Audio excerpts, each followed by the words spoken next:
네게 도를 전하여 깨닫게 하려는가? 저 떨어져 품을 떠난 자들에게 하려는가? 대저 경계에 경계를 더하며 경계에 경계를 더하며 교훈에 교훈을 더하며 교훈에 교훈을 더하되 여기서도 조금 저기서도 조금 하는도다. 그러므로 생소한 입술과 다른 방언으로 이 백성에게 말씀하시리라. 아멘. 기도드리겠습니다. 거룩하신 하나님, 기록된 말씀을 우리가 세우셔서 말하는 자와 들으시는 모든 영혼의 마음속에 하나님의 말씀으로 인이 새겨지게 하시고 하나님의 말씀을 전파하는 능력의 성령으로 충만케 하옵소서. 거짓을 파하는 진리로 충만케 하시고 하나님의 모든 빛의 말씀이 어둠을 파쇄케 하옵소서. 아버지 하나님께 이 시간 성령님 의지하며 예수님의 이름으로 기도드리옵나이다. 아멘. 오늘 가장 중요한 절은 16절입니다. 16절을 읽기 전에 9절부터 11절을 먼저 우리가 이해를 하고 16절까지 가길 원합니다. 16절을 읽겠습니다. 시작. 그러므로 주 여호와께서 가라사대 보라 내가 한 돌을 시온에 두어 기초를 삼았노니 곧 시험한 돌이요 귀하고 견고한 기초돌이라. 그것을 믿는 자는 급절하게 되지 아니하리로다. 아멘.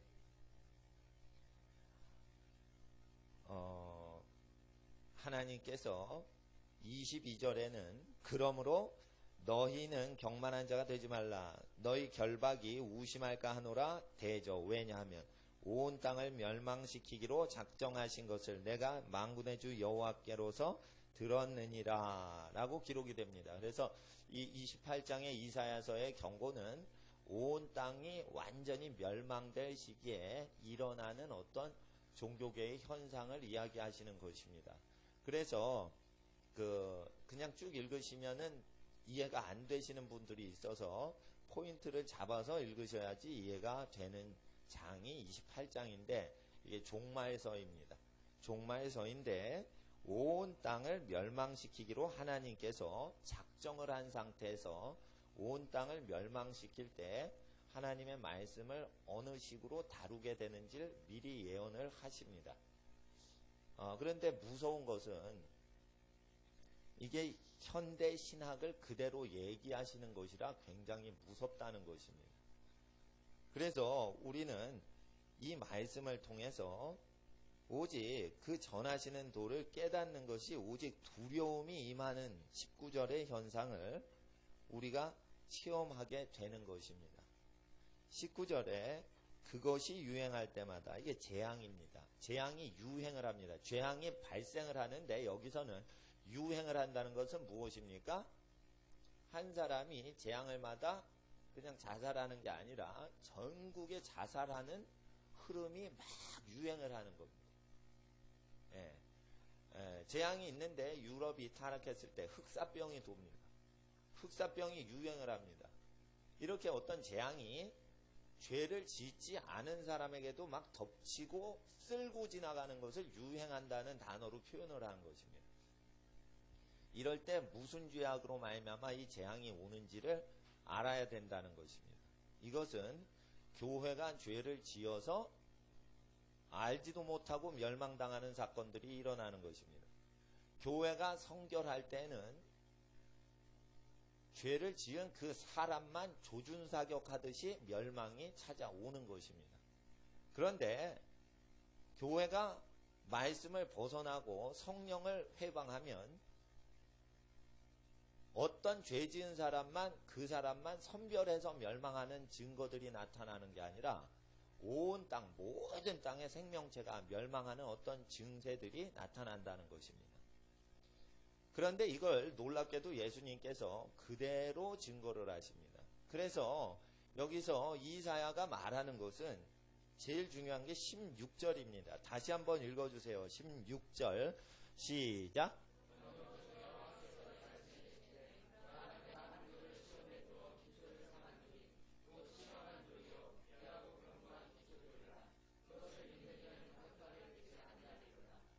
네. 그래서 시온에 한 돌을 주시는데 이 돌이 만세반석이신 예수님이시라 이거예요.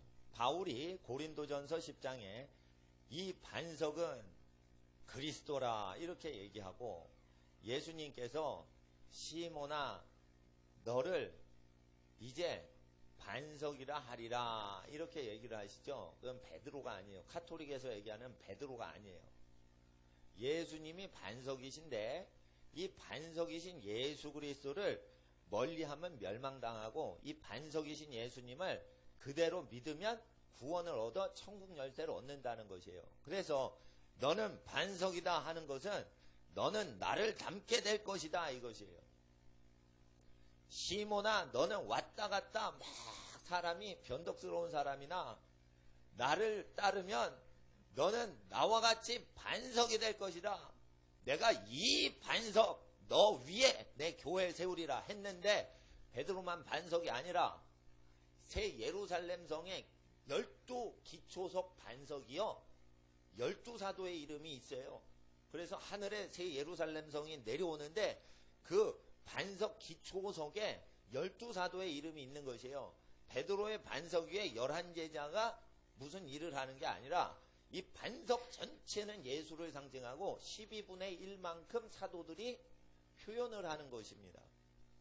그래서 12사도의 사역을 예수님 시대 오기 전에 모세 시대 때 대제사장은 혼자서 12보석을 가슴 흉패에 달 것이며 했습니다. 그러면 대제사장은 예수를 상징하는 것이요, 아론 대제사장 아론의 몸에 달려있던 12보석은 12사도를 상징하는 것이요, 예루살렘 성의 하늘나라에 있는 예루살렘 새 예루살렘 성의 12기초석을 구약 모세 때 12보석으로 옷에 단 것입니다. 그래서 하나님께서 그 사도사역은 예수를 나타내는 것이라 라는 것이에요. 너는 반석이다 이게 사도한테 그러시죠? 그럼 뭐예요? 사도는 예수를 나타내는 것이지 사도의 어떤 것을 나타내는 게 아니라는 것이에요. 사도는 뭐예요? 어떤 분이 사도다 이러면 능력자다 이러는 식으로 하는데 보냄을 받았다라는 뜻이에요.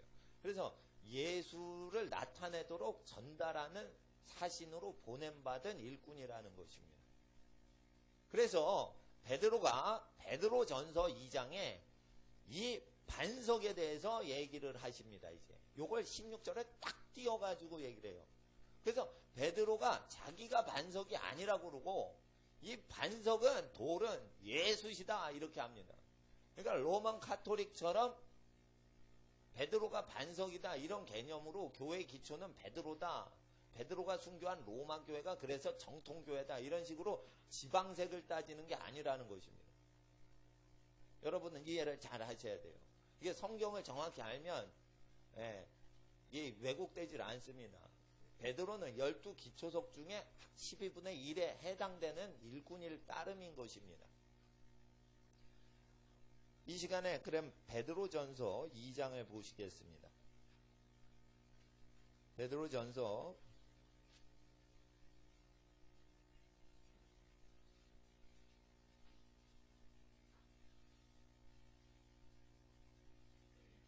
6절입니다.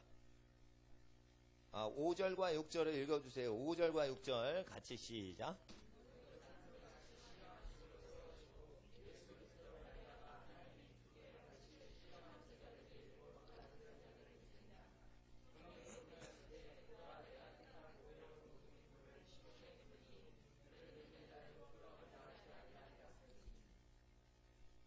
자, 5절에 너희도 산 돌같이 신령한 지고로 세워지고, 그래서 베드로가 내가 산돌이다, 내가 반석이다 이렇게 얘기 안 하고 오히려 반석이신 예수님께서 예수 닮은 반석인 베드로를 지으신 것처럼 예수께서 하나님께서 또한 너희도 반석으로 산 돌로 생명의 돌로 지으신다 이거예요. 그래서 베드로는 자기를 권위의 기반으로 두질 않습니다. 예수 그리스도를 말미암아 하나님이 기쁘게 받으실 만한 신령한 제사를 드릴 거룩한 제사장이 너희가 될지니라 라고 하면서 6절에 경에 기록하였으되 보라 내가 택한 보배롭고 요긴한 모퉁이 돌을 시온에 두노니 저를 믿는 자는 부끄러움을 당치 아니하리라 하였으니. 그러면은 이 돌이 누구라는 것입니까? 그러므로 믿는 너희에게는 보배이나 믿지 아니하는 자에게는, 여기 목적어가 예수 그리스도세요. 목적어가 예수 그리스도시라 이거예요. 왜냐? 4절을 보세요. 4절. 4절을 읽어주세요. 시작.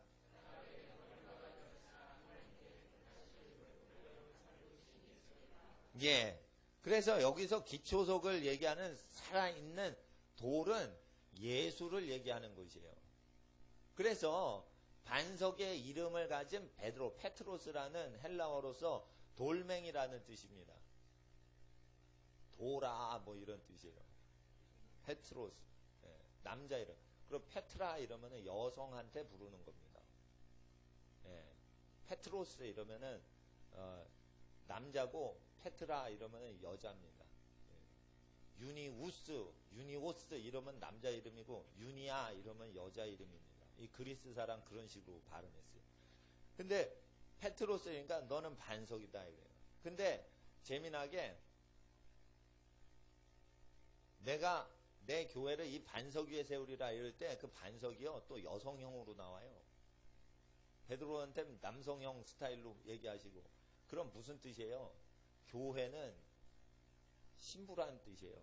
신랑이신 예수님하고 성을 맞춰서 그게 신부가 되니까 교회가 어떻게 돼요? 여성으로 표현이 되듯이 반석도 그런 표현법이 나와요. 성경에. 그러는데 오늘 이 중심 내용은 생명의 만세반석이신 예수 그리스도에 대한 것입니다. 이사야가 증거하였고 베드로가 증거하였는데 7절에 그러므로 믿는 너에게 보배이나 믿지 아니하는 자에겐 건축자들의 버린 그 돌이라는 것은 4절에 예수 그리스도를 얘기하죠. 모퉁이의 머릿돌이 되었고 8절도 읽어주세요. 시작.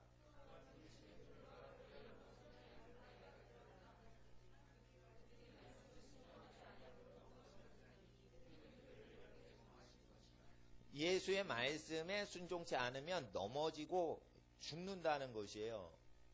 그래서 9절에 평신도 사역할 때 제일 중요시하는 구절이 이제 나옵니다. 2장 9절을 읽어주세요. 시작.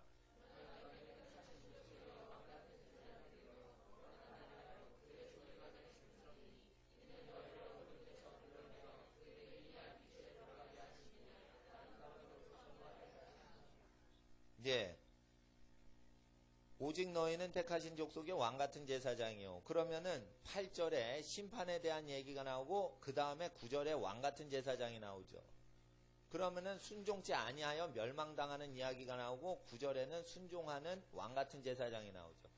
결국은 누구나 왕같은 만인 제사장이다 하는 것은 만인이 예수의 말씀대로 그대로 순종한다는 뜻이에요. 그런 사람만 사역하시라는 거예요. 그러니까 이게 뭐냐면은 평신도 사역이 세속화되어서 막 무너질 때 8절은 버리고 9절만 읽어요, 사람들이.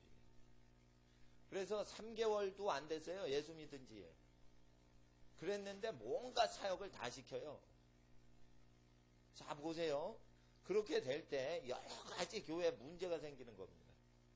제일 문제가 생기는 건 무슨 사역을 하면 꼭 남을 부려먹습니다. 구역장을 하면 꼭 부려먹습니다. 교구장을 하면 꼭 부려먹습니다. 그런데 기도나 말씀 전파하는 걸 부리진 않고 일일이 무슨 회사일이나 무슨 봉사활동 단체에 있는 것을 부리고 운영하고 정치를 합니다. 그래서 아주 피곤한 일들이 구절을 통해서 이루어지는 것입니다. 위원회도 수백 개를 만들 수 있습니다. 아무나 교회 멤버가 되면은 사람을 괴롭힙니다. 이게 마지막 때 멸망하는 현상이에요.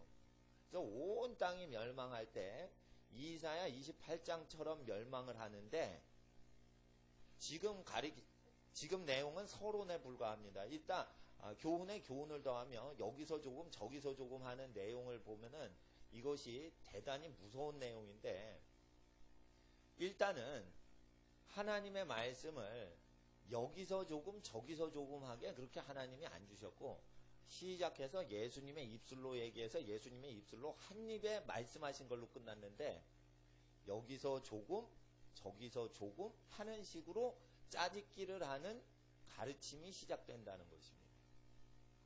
그래서 하나님께서 이 백성이 온전한 평화를 버리고 여기서 조금 저기서 조금 이런 식으로 하니, 하나님께서 생소한 입술과 다른 방언을 하는 백성에게 알아먹을 수 있게 이방 민족에게 복음이 전달이 돼서 어떤 민족은 멸망시키고 이웃 민족은 구원하는 역사가 일어난다라는 것입니다. 예. 이게 단순히 방언 은사만 얘기하는 것이 아니라, 방언 은사를 하는 것이 아니라, 복음이 어느 민족을 떠나서 다른 민족으로 가고, 성령이 어느 민족을 떠나서 다른 민족에게 성령이 임하시는 원리에 대해서 얘기하시는 거예요. 그래서 여기서 조금 저기서 조금 하는 거에 대해서 주의 깊게 보셔야 돼요. 이것을 잘 아시면 주님이 전하시는 말이 두려움이라는 느낌이 이게 딱 들어야 말씀이 깨달아진 겁니다.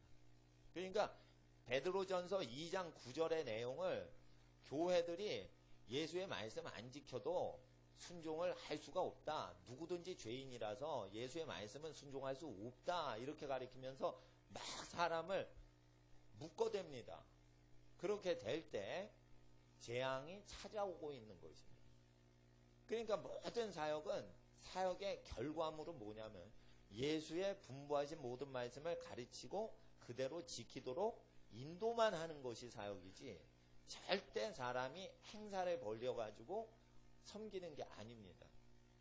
무슨 행사를 하려면 행사 주관한 사람들이 그냥 섬기면 되는 것이지, 그걸 전부 사람을 부리는 시스템으로 해가지고 하면은 그거 하나님 일이 아니에요. 교회 일이 굉장히 시달리는 거죠. 그럼 6일 동안 직장에서 아주 부유한 자들이 회사에서 부립니다. 주일날 와서 기도도 못하고 말씀도 공부를 못하고 또 아침부터 저녁까지 마르다같이 계속하면 은혜를 못 받는 게 아니라 계명, 4번째 계명 안식일을 깨지 말라 했는데 그걸 깨버려요. 안식일 계명은 하루는 아무 일도 하지 못하게 하라. 주변 사람에게 너는 쉬어라 라고 안 돼 있어요. 너의 자녀나 남종이나 여종이나 나그네나 객기나 네 집안에 유아는 어떤 자라도 아무 일도 못하게 올스톱 시켜라 이게. 아무도 일을 못해서 일하고 싶어도 강제로 일을 안 해서 다 자연스럽게 쉬는 분위기로 만들어라. 이걸 안 하면 여호와께서 임하시지 않는다. 애굽에서 종살이 시키는 사람의 습관이 있기 때문에 6일 동안 열심히 일하면 7일째도 일하는 습성이 있어요. 그래서 그거를 스톱시키는 거예요. 그러니까 악셀레타만 계속 밟는 차는 나쁜 차다 이거예요. 브레이크를 걸어 줄 알아야 된다 이거예요. 7번째는. 그리고 6번은 악셀레타를 밟으라 이거예요. 그러나 브레이크가 딱 걸려야 된다 이거예요. 걸 때는 모든 사람이 브레이크 걸고 다 쉬라 이거예요. 이거를 해야 하나님의 음성이 들린답니다. 그래서 어떻게 해요? 하나님의 백성과 예수님의 제자들은 수고하고 무거운 짐을 진 사람을 쉬게끔 배려를 해주는 것이 사역인 것입니다. 쉬면서 뭐 해요? 말씀 듣고 또 힘이 있으시면 기도하시는 겁니다. 예, 기도하는 데만 힘쓰시면 됩니다. 그리고 하나님이 은사를 주셨으면 찬양을 하시고 섬기시고 뭐 여러 가지 은사대로만 하시되, 은사와 무관하게 하나님 일하는 것은 기도하라고 하셨습니다. 그래서 힘써서 기도하라라는 것입니다. 성령님이 역사하셔도 기도가 되지만 성령님이 도와주지 않으셔도 힘써 깨어서 기도하라. 겟세마나에서 성령님이 도와주시는 것 같은 느낌은 안 들어요. 그래도 졸음이 와도 힘써서 기도해라. 이렇게 예수님이 태도를 요구하시는 것이 기록되어 있습니다. 자, 2장 9절은 너희는 택하신 족속의 왕같은 제사장이요. 이런 뜻은 무엇이냐면 말씀을 순종한다는 뜻입니다. 그래서 믿는 자와 믿지 않는 자는 순종하고 순종치 않는 것으로 이야기하시는 것이요. 베드로가 아니라 반석이란 뜻은, 그 반석의 뜻은 예수 그리스도라는 뜻입니다. 1장 18절을 한번 보세요. 베드로전서 1장 18절. 베드로전서에 굉장히 중요한 계시들이 많이 있습니다. 1장 18절과 19절을 읽어주세요. 귀신을 쫓는 축기사역 때 이거 많이 쓰는 건데, 그리고 유전병이나 집안에 유전하는 어떤 걸 끊어버릴 때 쓰는 구절이에요. 그러니까 집안에 어떠한 망령된 행실이 유전이 되거나 어떠한 질병이 유전이 돼도 다 끊어버리는 법이 18절 19절인데 읽어주세요. 시작.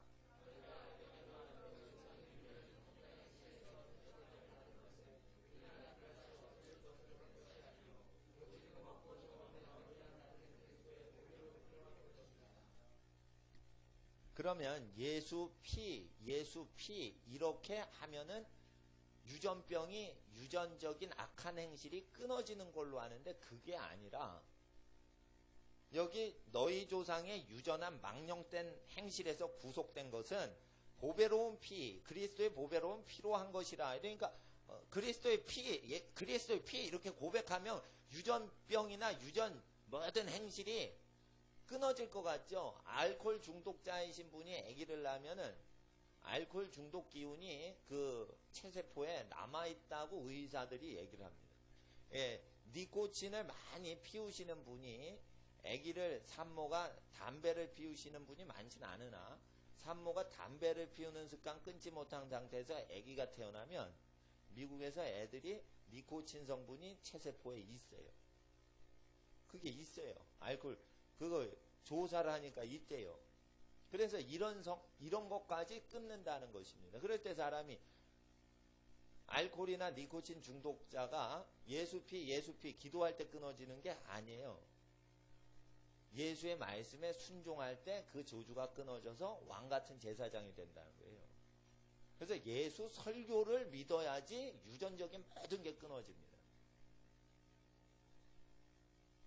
이방원이라는 사람이 고려의 왕조를 무너뜨리는데 힘을 쓰고 조선의 태조 이성계가 왕으로 등극하는데 숙청 작업을 다섯 번째 아들 이방원이, 이성계의 다섯 번째 아들이 집행할 때 이 이방원은 굉장히 무섭게 사람을 죽이는 사람입니다.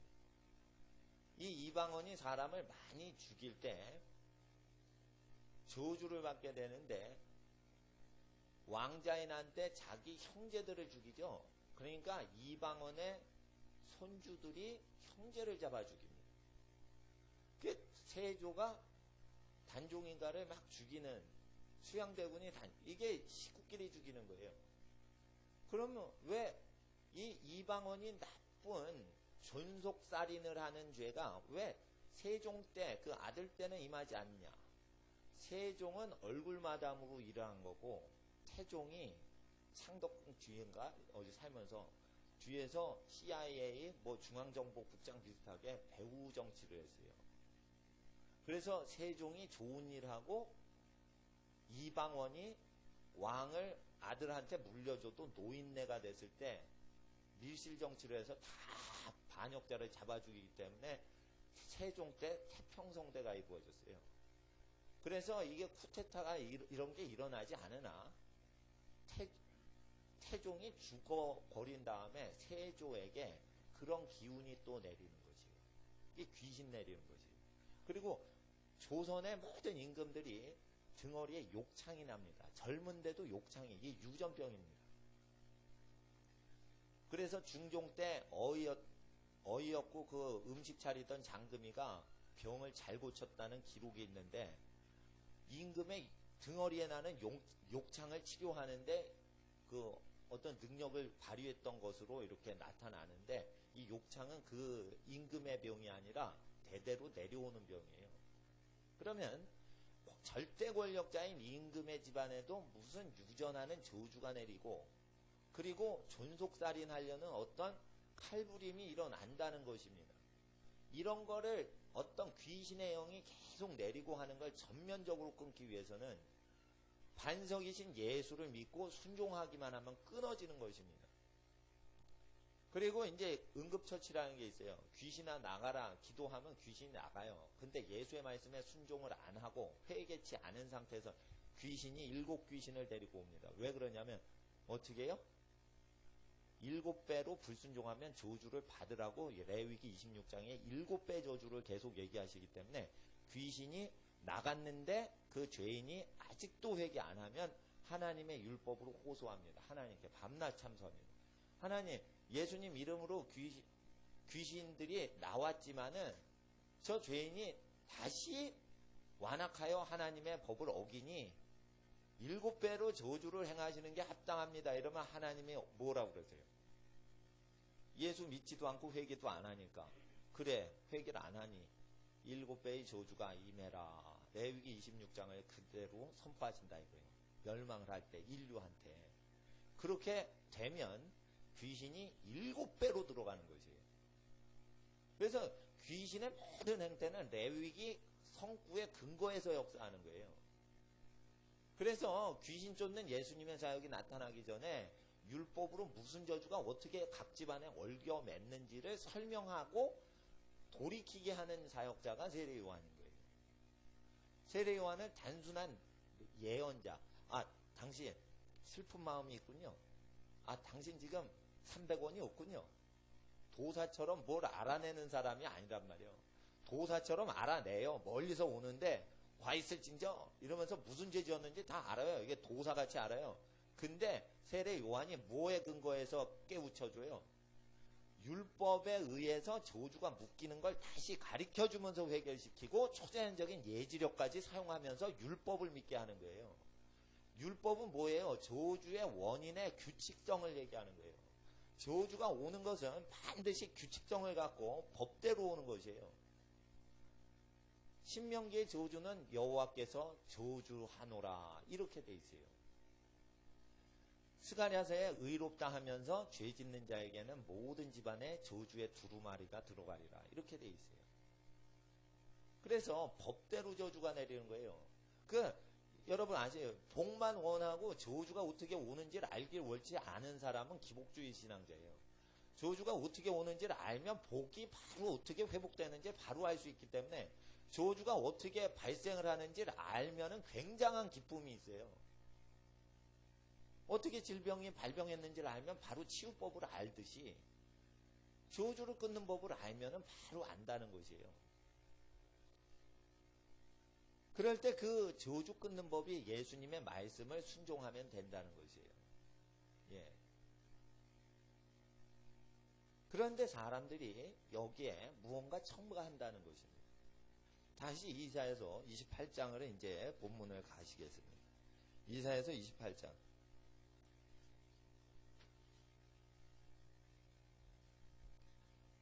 축기 사역자나 신유 사역자들이요.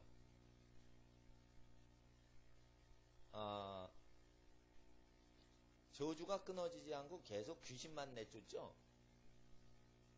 그렇게 되면 다음에 귀신 쫓고 병 고치시는 목사님들이 얘기하는 얘기가 다 뭐예요? 다음에 올 땐 상태가 더 안 좋아져서 온대요, 다. 이게 다 그런 얘기만 하시는 거예요. 옛날에 그래서 부흥사 하셨던 분들이 나중에 끝으로 가면요, 사람을 회개시키지 능력으로 다 된다 이런 식으로 말을 못해요. 능력으로 뭐를 한다고 그래서 사람이 완전히 축복이 회복되는 게 아니에요. 여러분 아세요? 자연계시로 아셔야 돼요. 자연현상으로. 병의 원인을 제거를 안 하면 예방 백신을 맞죠. 그런데 살아있는 게 백신을 적응을 해요. 그래서 어떻게 더 세져요? 병균의 세력이. 그럼 더 센 백신을 집어넣어야 돼요. 뭐냐면 능력으로 뭘 하죠? 근데 회개를 안 하죠? 그럼 어떻게 해요? 귀신이 더 세진다 이거예요. 그렇기 때문에 이게 자연계시로도 영계의 모든 질서법이 나타나기 때문에 보이지 않는 세균의 모든 활동과 이런 것을 통해 보이지 않는 세계의 모든 사람 죽이는 현상이 보이지 않는 세계에 어떻게 나타나는지 알게 하시고 나타내신다 이거예요. 그래서 28장 다시 보시면 16절을 읽어주세요. 시작.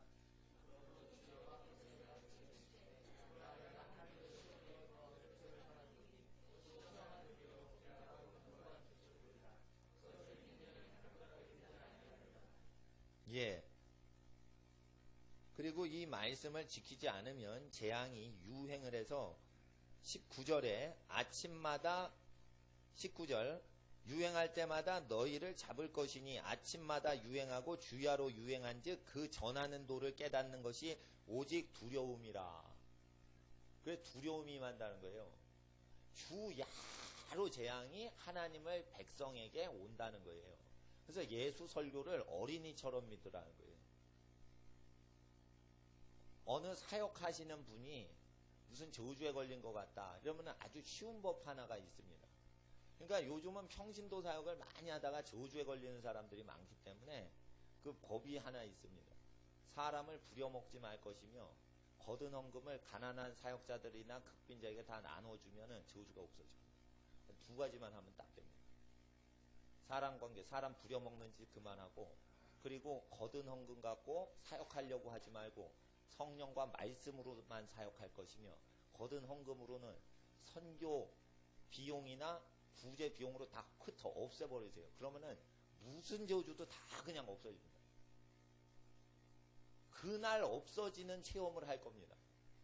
그러니까 사역단체들의 지도자나 선교사역자나 목회자나 누구든지 사람 부려먹는 거 올스톱하고, 그리고 나서 뭐해요?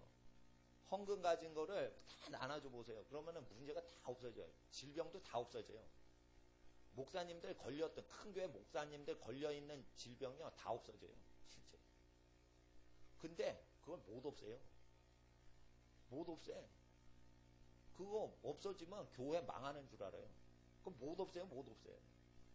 그러니까 재산이 500억씩 돼도 그거 못 없애요. 현찰이 500억 있는 회사가 없어요. 요즘 다 어음이나 수표 돌리지 현찰 500억이 없어요. 대형 교회는 100억 이상 막 있단 말이에요. 근데 그거 없애면은 사역자들에게 저주 내리는 거 다 없어져요. 실제. 그러니까 부려먹고 돈 모아놓고 이러면은 저주가 내리는 거예요. 예수의 설교랑 안 맞게 생각하면 저주가 내리는 거예요. 주야로 따라다녀요. 그래서 이걸 딱 들으면요, 어떤 분은 무서워해요. 어휴, 배우기는 예수의 말씀을 아무도 못 지킨다고 했는데, 그러니까 누가 교훈에 교훈을 더한 거라. 예수 교훈이 그대로 들어와야 되는데, 예수님 이런 식으로 말했지만 사실은 우리가 못 지킬 걸 아시고 겁주려고 이렇게 설교를 하신 거야. 이러고 교훈에 교훈을 더하더라, 이게 사람이. 그래서 다 온 땅을 죽여버리신다, 이게. 그 죽이시는 예언이 마태복음 23장, 24장에 나와요. 그러니까 다 죽여버리신다, 이게 온 땅을. 그러니까 기독교인 살리고 불신자 죽이고, 불신자 살리고 기독교인 야단치고, 이런 게 아니라 그냥 세상 끝판내자 다 엎어버리신다, 이거. 그 시대에 뭐가 오냐?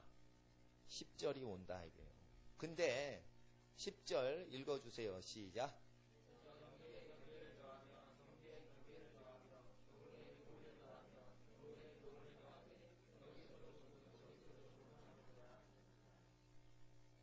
그러므로 하나님께서 화가 나셔서 생소한 입술과 다른 방언으로 이 백성에게 말씀하시리라.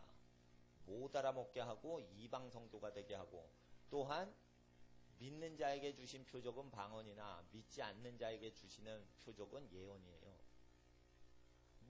방언으로 막 기도를 하고, 아까 어떤 분 기도하신대. 불신자가 딱 들어와 보세요. 여기는 미친 교회인가 보다 이러고 나가버리네. 그래서 불신자 초대하시는 행사 많이 하는 교회에서는 어느 분이 청년이 그 방언하죠. 그럼 방언 네 혼자 조그맣게 해. 이렇게 해요. 불신자 딱 초대했는데 들어오면 랄랄랄라 룰룰룰라 막 이러면 이거 미친 교회 아니야. 겁나가지고 나와버려요. 그러니까 이게 방언은요, 믿는 사람을 위한 표적이 맞아요. 좀 초자연적인 걸 알고 기대하고 있는 사람이 방언 받으면 좋아하고요. 하나님이 어디 있어 뭐 이런 식으로 하면은 방언 유익이 없어요.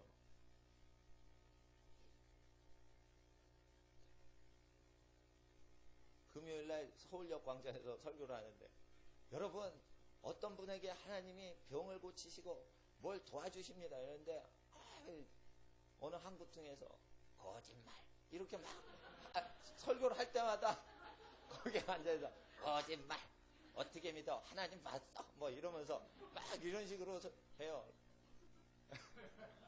아이 꼭뭐 딴지 거는 사람들이 있어요.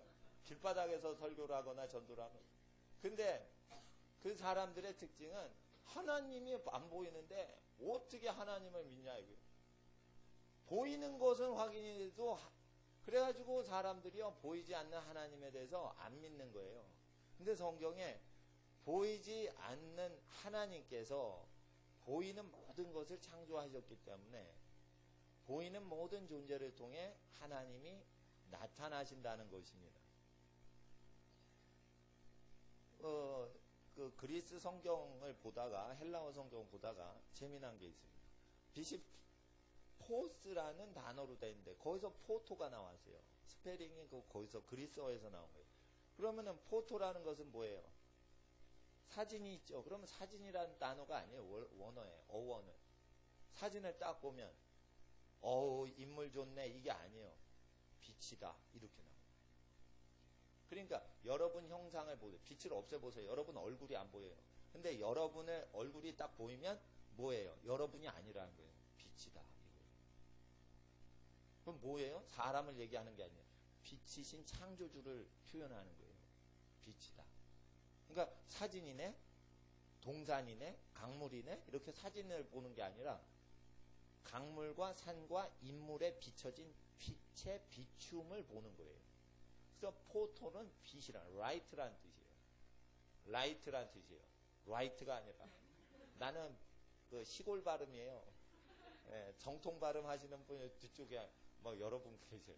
근데 빛이다 이거예요. 그래서 만물을 딱 볼 때 그 하나님이 빛이신 하나님이 말씀이신 하나님이 만물을 통해 나타내시는 거예요.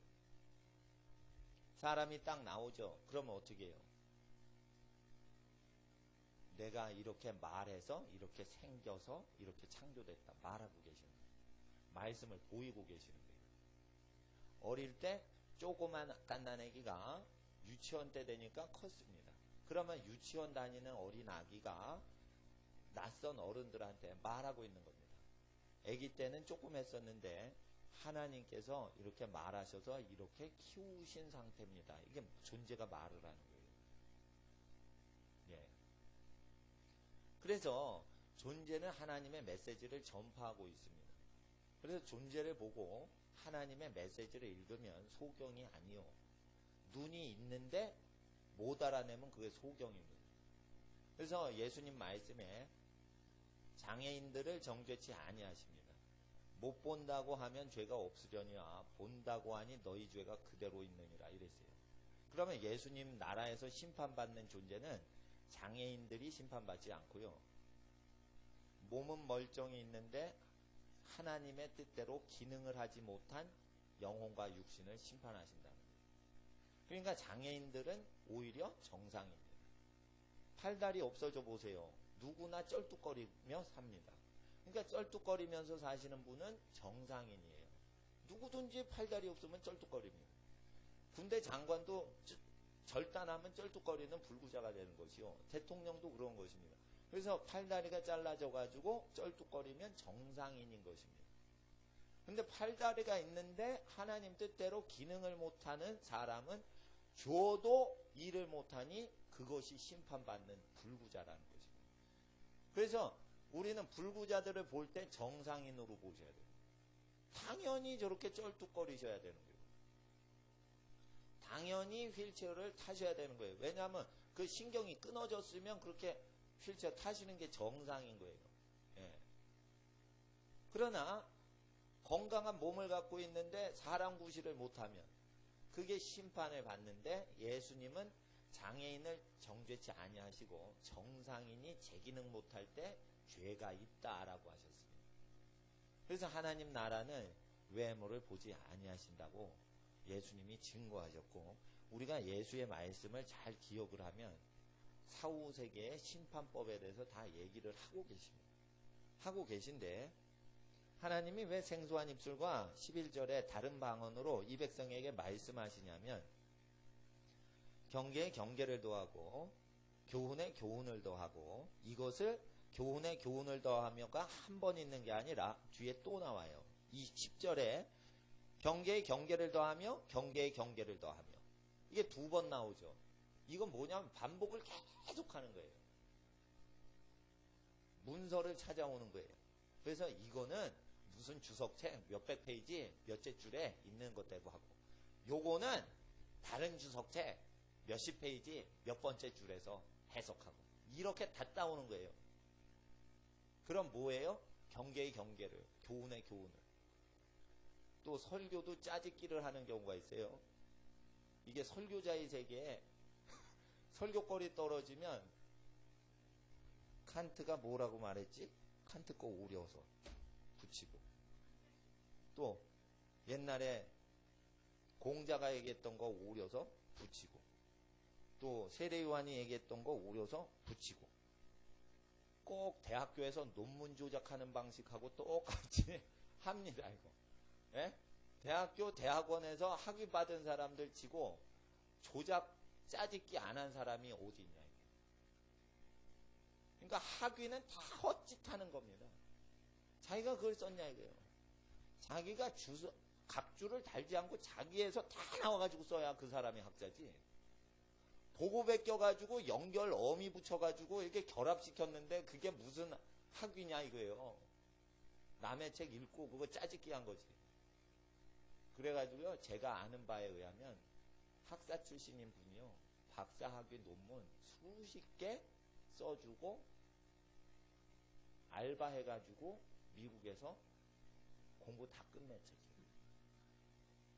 석사 받지도 않은 상태에서 박사학위 분들을 전부 해줬어요. 영어만 잘하거든요. 영어는 끝나게 잘해요. 네이티브 같이 해요. 그런데 한국에서 오신 박사분들이 이분만큼 영어를 못해요. 그러나 이게 대학교 나온 애가 영어를 더 잘하고 한국에서 석사 다 공부하고 박사 공부하려고 유학 온 사람은 영어가 안 따라가거든요.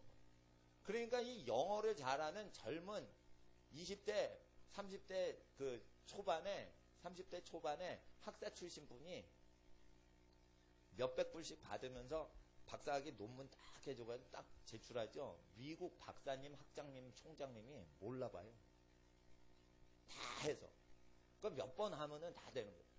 이거를 교육계에서 알아요? 다 알아요. 얘기해요? 얘기 안 해요. 학위 값 떨어진다고 얘기를 안 한 거예요. 그러니까 이게 헛짓거리 하는 걸 아는 거예요. 그러니까 지식인은 학위가 헛짓거리 하는 걸 다 알아요. 근데 무식한 사람들은 학위를 존경해요. 이게 무식한 거예요. 실상을 알아야 되는 거예요. 네. 여기서도 조금 저기서도 좀. 이게 왜 오냐면 세상에서 남의 지식 베껴먹는 방식을 하나님 말씀 연구하는 방식으로 갖고 오는 거예요. 이래서 온 땅이 멸망당하는 거예요. 그래서 이사야 선지자는 얘기를 하는 게 뭐예요? 시온에 한 돌을 기초로 삼으신다 이거예요. 그 반석되신 분이 오시는데 그분을 믿는 자는 급절하지 않는다. 왜 급히 멸망하지 않는다라고 얘기할까요? 멸망은 급히 오기 때문에 급히 오는 피하지 못할 멸망을 당하지 않는다. 피하지 못하는 멸망은 멸망해야 되는 거예요.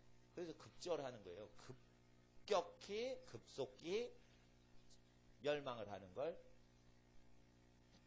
급절이라고 해요. 근데 급절하게 되지 아니한다.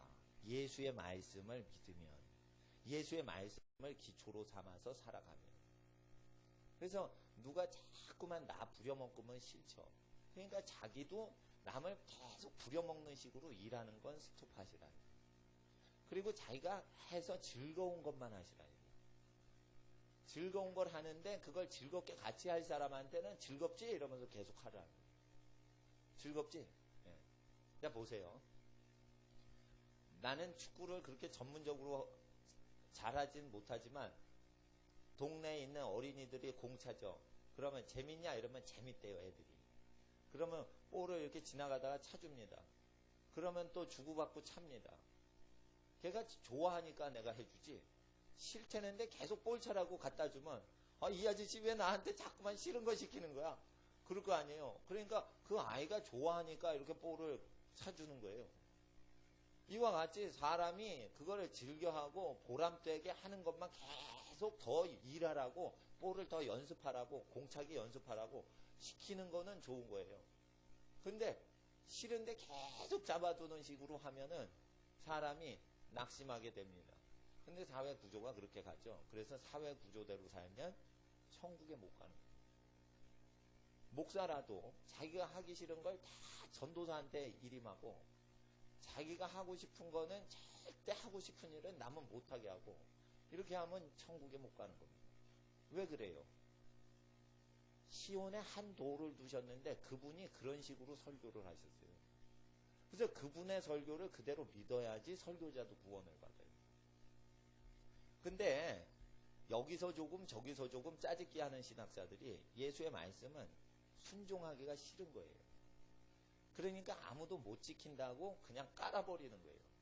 그러니까 예수의 말씀 듣기 싫은 사람이 다 그 말씀을 듣는 거예요. 그 잘못된 가르침을. 그래서 저주가 내리는데 유행을 따라서 오는데 이게 두려움이 온다. 그래서 하나님께서 생소한 입술과 다른 방언으로 말을 하시고 복음이 여러 방언으로 전파되는데 한 민족을 버리시고 다른 민족에게 성령이 임하시는 현상도 임하게 되는 것입니다. 그리고 12절을 읽어주세요. 12절 시작.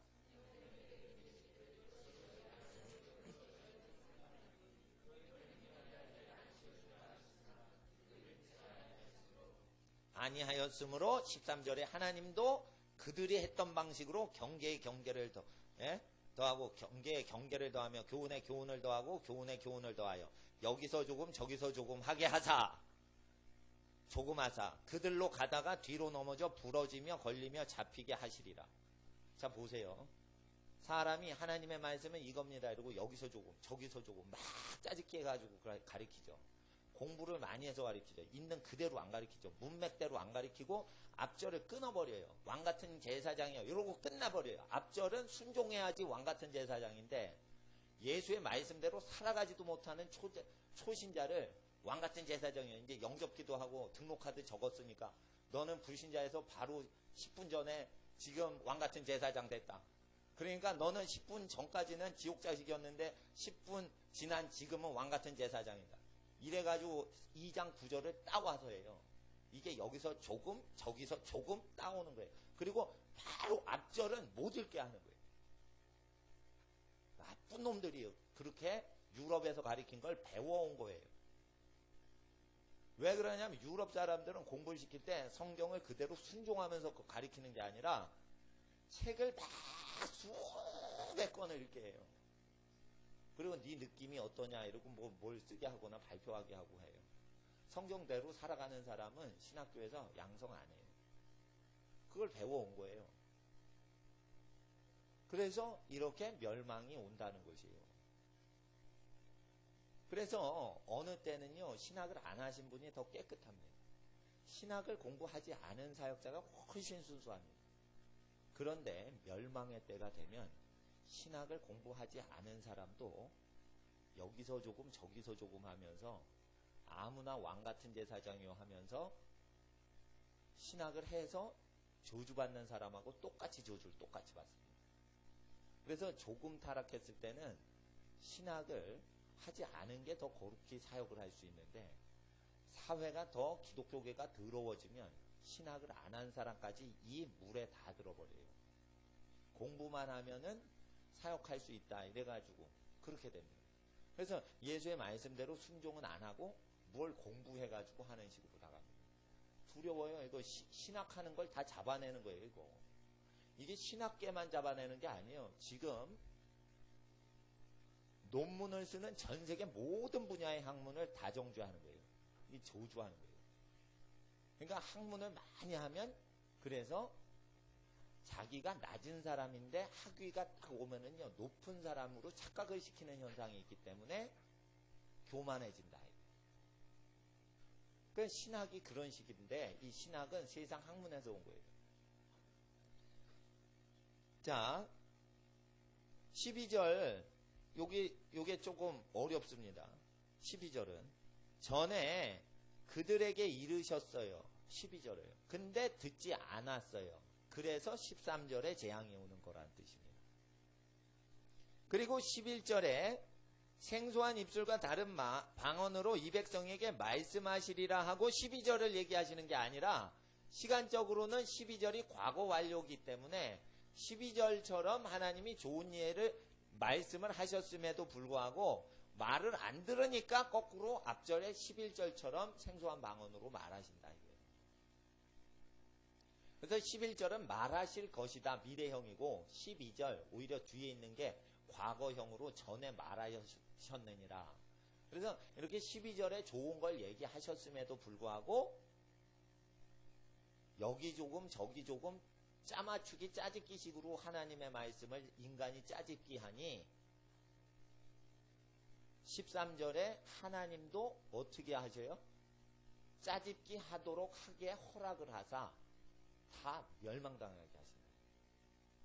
그러니까 하나님은 꼭 멸망을 어떤 방식으로 멸망을 하시냐면 5만 가지 방식으로 멸망을 갖다 주시는데 멸망의 방식을 알아내는 원칙에 대해서 제가 이 시간 말씀드리면 인간이 불순종했던 패턴대로만 멸망이 와요. 그러면 이는 이로 해서 멸망이 오는 거예요. 창은 창으로 칼은 칼로 오는데 끝에 교회가 멸망할 때는 여기서 조금 저기서 조금 짜집기 해가지고 멸망이 오는 거예요. 그러면은 어떻게 해요? 인간은 하나님을 배신할 때 짜집기 해서 배신을 해요. 품격 있게 지식적으로. 그럴 때 하나님도 품격 있고 지식적으로 멸망을 시키신다. 그래서 행한 그대로 오는 거예요. 이 멸망이. 그래서 우리가 복음서 마태복음 23장을 잘 보셔야 되고 24장을 잘 보셔야 돼요.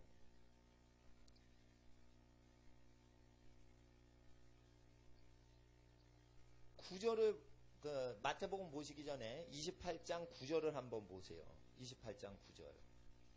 베드로전서에 신령한 젖을 사모하라고 왜 얘기를 하고 시온에 급절치 않게 하시는 돌이 온다고 얘기하냐면 어릴 때 처음 예수 믿고 처음 거듭났을 때 먹었던 젖인 예수의 설교를 먹으라 이거예요. 젖된 애처럼 어미 품을 떠난 인간들은 멸망한다 이거예요. 9절을 읽으세요. 9절이 어려워요. 이거 읽으시면 뭔 뜻인지 모릅니다.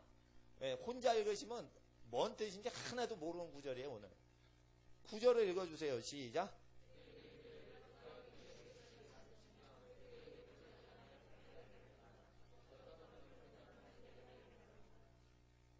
젖 먹는 애기처럼 신령한 젖을 먹으라는 것은 처음 예수 믿을 때 들은 설교가 예수님 설교를 처음 들어요. 인류는 항상 회개하라 천국이 가까워왔느니라 이러면서 예수님이 설교를 시작하셨어요. 마태복음 4장 17절부터 설교를 시작하세요. 그런데 그 신령한 초유를 먹으라 이거예요. 그런데 패역한 인간을 뭐라고 선지자는 얘기하면 젖을 떼서 하나님 말씀 필요 없어. 예수의 말씀 필요 없어. 이거는 수준이 떨어지는 애기나 먹는 말씀이야. 이러면 젖을 떼서 누구를 떠나요? 엄마를 떠나요. 그 엄마는 누구냐? 성령으로 난 것은 영이니 이래서 성령이 여러분의 영을 거듭나게 잉태시켜 주셨다고 돼 있어요. 성령 품을 떠나는 거예요. 젖을 싫어하는 거예요. 그래서 예수가 처음에 하신 복음을 젖인데 그 젖을 예수의 말씀을 띄어버리니 어미이신 성령을 떠난다. 이걸 잘 하셔야 돼요. 구절이 굉장히 이게 생육하고 엄마가 키워주는 원리를 이용해서 하나님 떠나는 걸 얘기하는 거예요. 그럼 성령이 얘기하신 게 예수의 말씀이라 성령으로 충만하셔서 하신 말씀이 젖인데 그 젖 대신 예수의 말씀을 떠나서 어미 품을 떠난 성령을 회방한 인간들에게 도를 전하려 하려는가 이 뜻이에요. 그럼 뭐냐면 경계에 경계를 더하고 짜집기를 해서 가리키는 것은 성령을 저버린 것들에게 전달하는 방식이다 이거예요. 그러니까 여기서 조금 저기서 조금 짜집기를 해가지고 가리키면 그리고 이 설교집에서 베끼고 저 설교집에서 베끼고 다른 목사님 설교집 베끼고 짜집기를 하는 식으로 하면 기도를 안 하고 영성이 없어도 이게 카바링이 된단 말이에요. 이렇게 되면 누구에게만 은혜가 되냐면 예수의 말씀이 신령한 저 처음 예수 믿을 때 첫 설교 들었던 것 버리고 어미 품인 성령 떠난 인간들에게만 합당한 이상한 세상적인 교훈이라. 그러니까 여러분은 이게 하나님의 말씀인데 예수님 당시의 시대를 얘기하며 이게 지구 온 땅 멸망될 때의 상황을 얘기하는 거지. 그래서 이 말씀대로 멸망이 온다는 것이에요. 그래서 신학계에서 관건은 뭐냐면 예수를 보혈을 믿는데 왜 유전병이 끊어지지 않느냐는 거예요.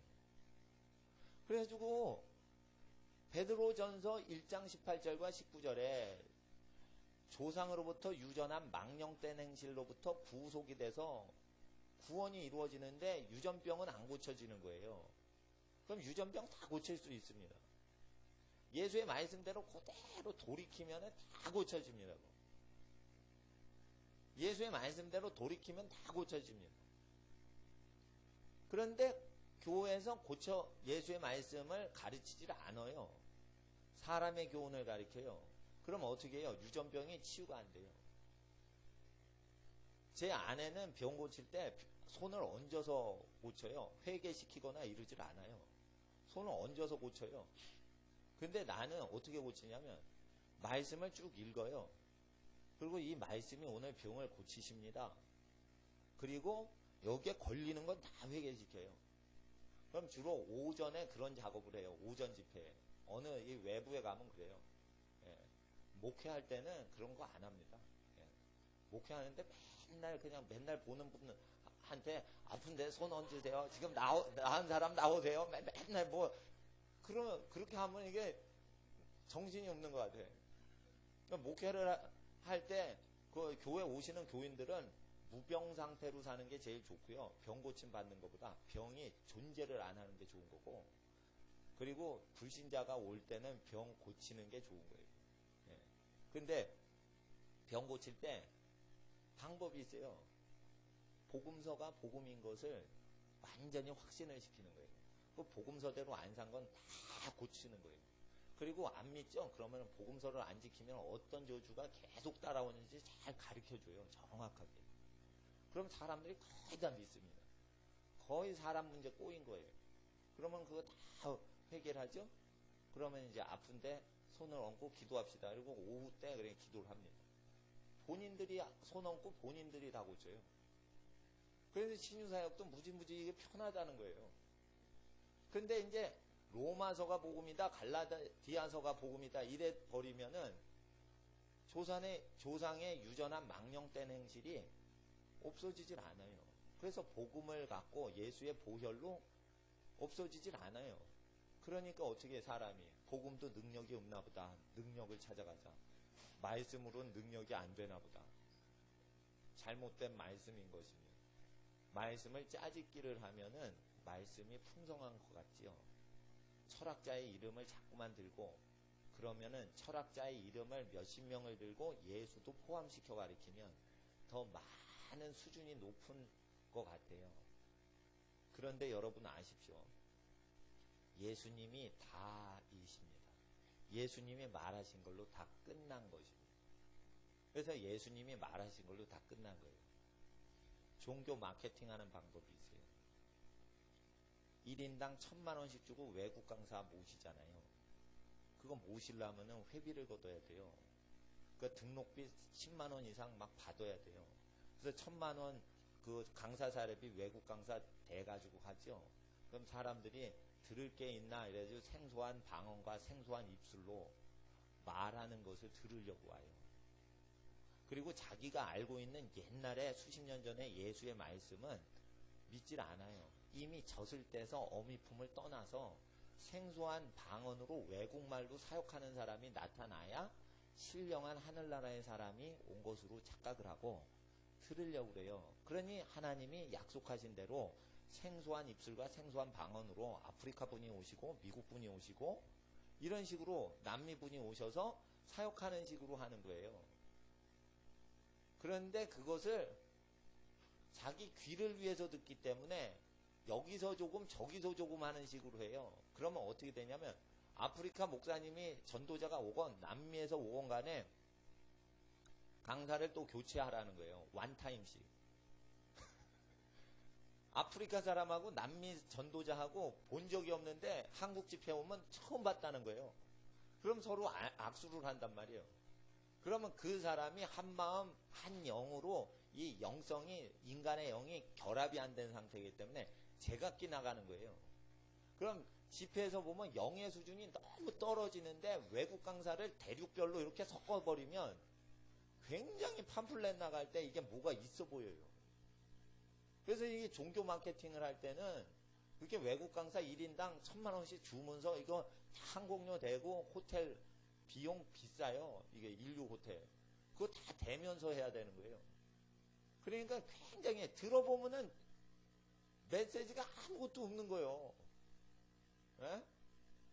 그 능력자가 와야 병이 고쳐지고 복음서대로 하면 이건 아무도 못 지킨다 이러면서 복음서를 병 고치는 능력의 말씀으로 안 믿는 거예요.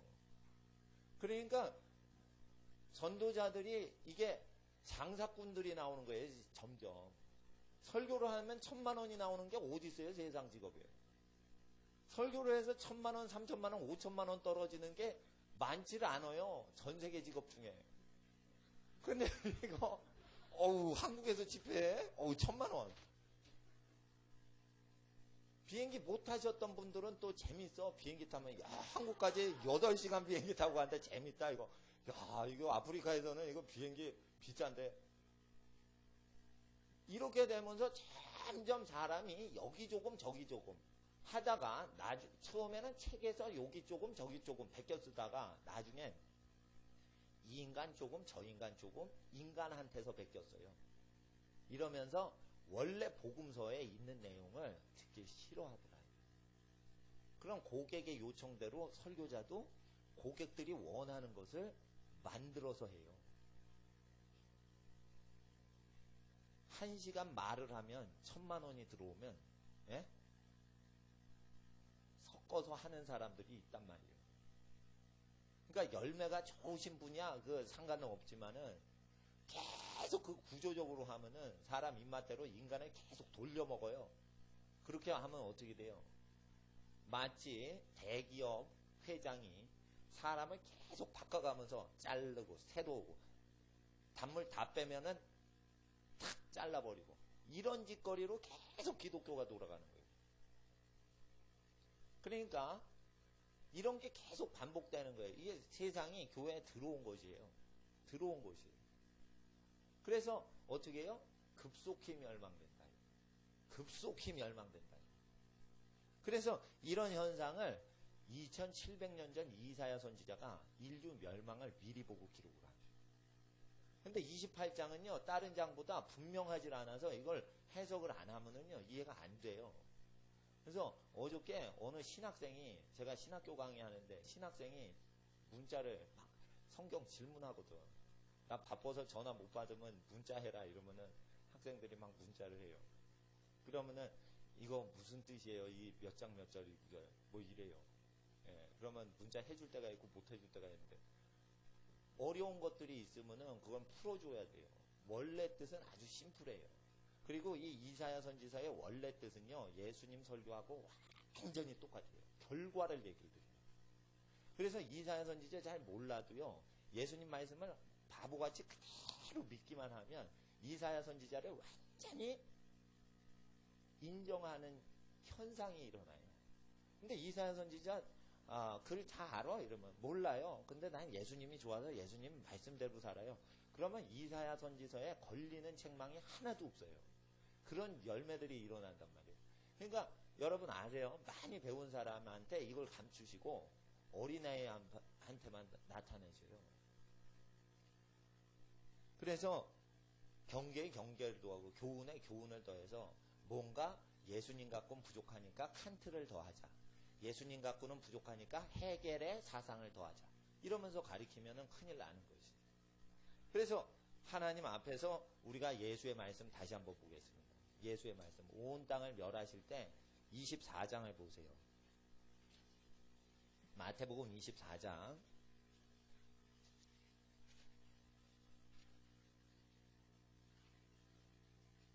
39절.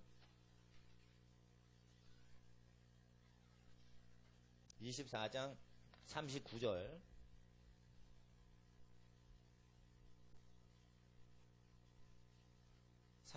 읽어주세요. 시작.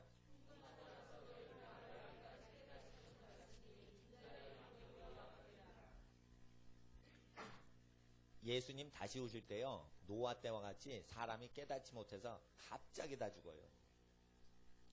그러니까 설교에 설교를 조금 더 하고 짜집기를 계속하고 전도를 할 때도 여러분 무슨 책을 보세요? 무슨 책을 보세요? 무슨 책을 보세요? 몇 페이지 뭐. 근데 그 책은 뭐가 안 좋아요. 그러니까 저 책이 좋고 뭐 책이 좋고 유럽 책이 좋고 뭐 미국 책이 좋고 이러면서 참 신이 없어요. 그거를 다 도서 구입을 하면요 150만 원이 넘어요. 그럼 누가 전도 한번 이해를 하는데 150만 원 주석 전집료를 동원해가지고 그걸 이해하냐 이거예요. 그럼 예수님이 가난한 자에게 복음 증거하셨죠? 가난한 자들이 당시에 책이 없었어요. 그럼 책 사볼 용돈이 없는 학생들한테 전도를 하신 거예요. 근데 왜 수백만 원 주석료, 전집료를 봐야지 이해가 되는 식으로 가르치냐 이거예요. 오히려 가르치려면 헬라어 가리키고 히브리어 원어 성경 가리키는 게 언어 가리키는 게 더 나아요. 영어 열심히 가리키고 외국어 가리키는 게 더 나아요. 왜냐하면 성경 자체가 앞뒤 문맥으로 서로 다 풀어주는 문맥으로 돼 있어서 해석집을 따는 책을 필요로 않게 돼 있어요. 원래 구조가. 그래서 다른 책을 보면 요 이사야 28장 완전히 어기는 거가 되기 때문에 이것만 봐야 돼요.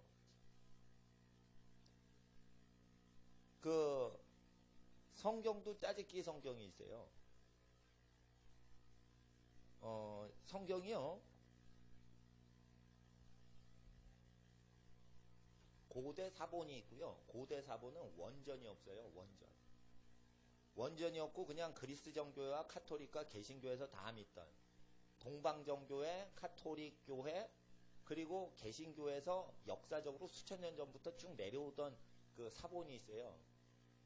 그 사본을 쭉 믿다가 종교개혁이 되면서 인본주의가 들어오면서 성경도 이거 사람이 조작한 거 아니야 라는 생각이 유럽에 뜨기 시작합니다. 그래서 성경이 진짜인지 가짜인지를 판별하는 운동이 일어나니 유럽에서의 고등비평, 저등비평 운동이 일어나면서 성경의 원문은 파피루스가 다 갈대 조각이 낡아져서 종이가 없던 시대에 갈대에 쓰고 이랬거든요. 양가죽에 쓰고. 없어졌으니까 갈대가 다 삭아서 없어졌으니까 바울이 직접 썼던 것을 발견을 원본을 못해요. 갈대 위에 이렇게 쓰고 그랬는데 양가죽 위에 쓰고 그랬는데 가죽으로 된 책을 가져오라 디모데에게 얘기했을 때 그거는 오래 저장하려면 가죽에 쓰고 간단히 기록하면은 갈대 위에 썼어요. 파피루스 위에. 그게 다 썩어 없어졌으니 1700년대, 1800년대, 1900년대에 그러면은 다시 땅을 발굴하자. 그래서 중동의 땅을 고고학을 발굴해서 성경 사본을 막 쪼가리를 찾아요. 수만 개의 쪼가리 파편을 거두어서 다시 수만 개의 파편으로 한 권의 책을 만들었어요. 그게 이제 네슬 알란트판이에요. 이런 걸 내가 왜 주일날 설교를 하냐. 성경도 짜집기를 한다니까. 성경도. 그래서 뭐 무슨 사본에 없음 뭐 이렇게 나온 구절 있죠. 그게 짜집기를 해가지고 넣은 거예요. 원래는 그 수천 년 동안 몇 절 없음 이런 거 없어요. 글씨가 없으면 빈 공간이지 없음 이런 건 없다 이거예요. 근데 왜 없음이 왔냐? 이 사본에는 있고 이 사본에는 없는데 없는 사본이 진짜 같다 이래가지고 없는 사본을 취해서 없음이 된 거예요. 네. 그런데 있어요 다. 네. 구절이. 그래서 성경까지 짜집기를 해요. 왜 그래? 성경을 짜집기 했으니 성경을 짜집기 하면은 더 있어 보여요. 사람이 지식이 더 있어 보여. 그러면서 이것저것 막 하는 거예요. 그러면서 바보가 되면서 나중에 성경을 모순적으로 풀어요. 그러니까 자기가 잘못 가리킨 것으로 자기가 잘못 가리킨 게 드러나요. 예. 그래서 저는 학자적인 어떤 은사가 있기 때문에 학자는 아니지만 신학교 출강은 하지만은 내가 목회자로서 이거 말씀을 정확히 파악하는 은혜가 왔기 때문에 그대로만 깨우쳐드리고 그대로만 믿게 해드리면 이적이 그냥 삶에 일어나기 때문에 우리가 잘못된 사고방식을 버리고 잘못된 훈련된 세상 기독교 방식 버리고 세상 기독교가 아닌 예수 기독교, 세상이요 그리스도가 돼버린 듯한 세상 기독교다.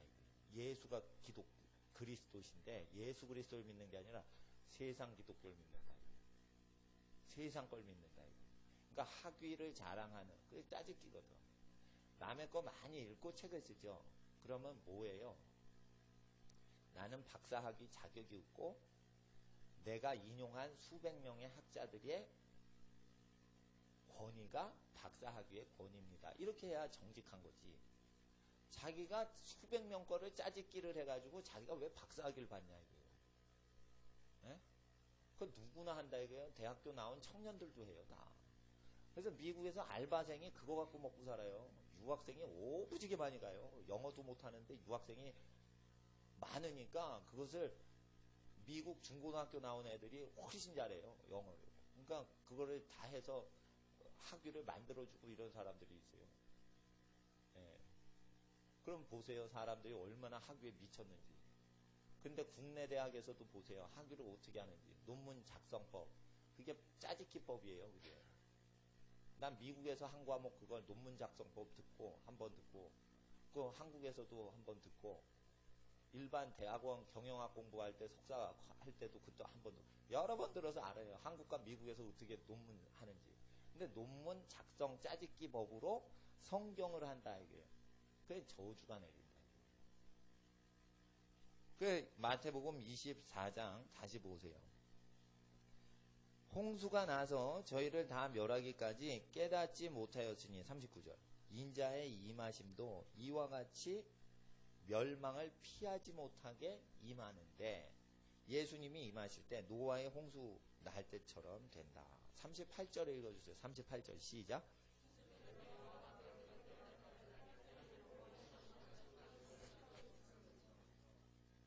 먹고 마시는 거는 복입니다. 시집가고 장가가는 건 축복된 경사 잔칫날입니다. 근데 왜 이게 저주받을까요?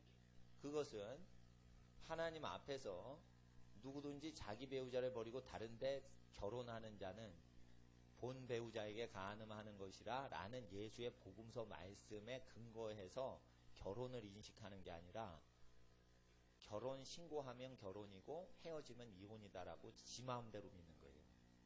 그래서 어떻게 해요? 이혼하고 재혼하고 이혼하고 재혼하고 이혼하고 재혼하고 이혼하고 재혼하고 그리고 초혼하기 전에는 결혼 신고 안 하고 동거하고 헤어지고 동거하고 헤어지고 동거하고 헤어지고 그리고 신고는 처음 할 때 초혼입니다 하고는 재혼하고 3혼하고 4혼하고 5혼하고 이런 식으로 계속 가는 거예요.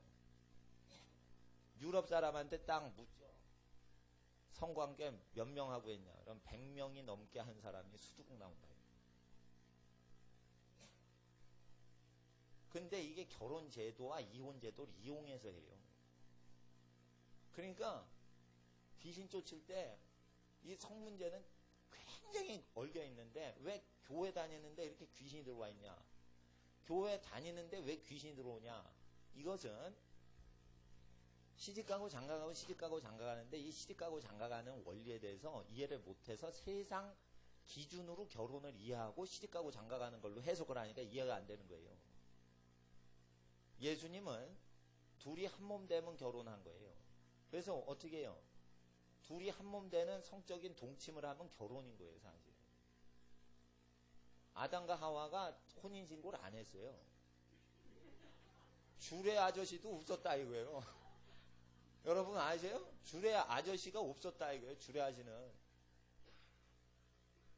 그러니까 하나님 앞에서 둘이 한 몸 될지는 알아야 돼요.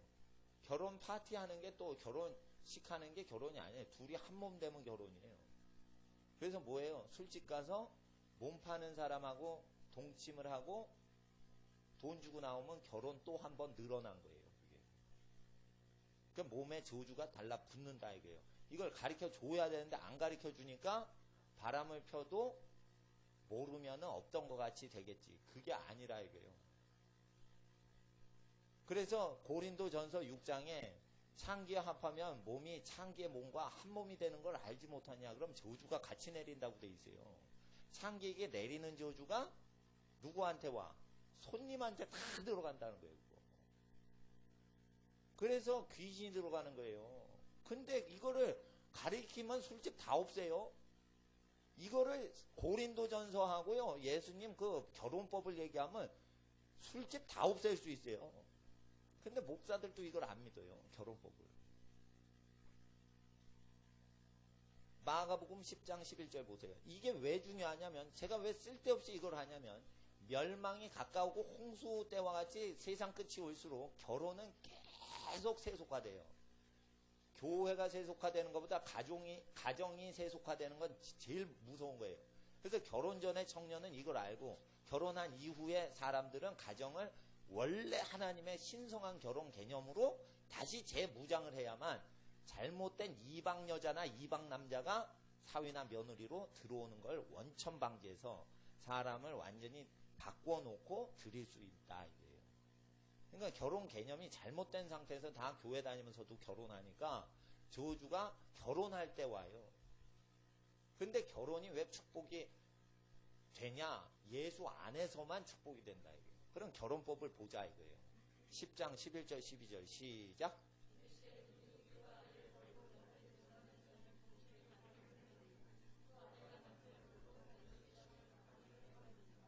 사별 이외에는 재혼을 못해요. 그리고 사별이 아니고 이혼하죠. 그럼 혼자 살든지 자기 원래 배우자한테 가든지 방법밖에 없어요. 이혼했던 사람이 죽을 때까지 그냥 사는 거예요. 네. 왜냐?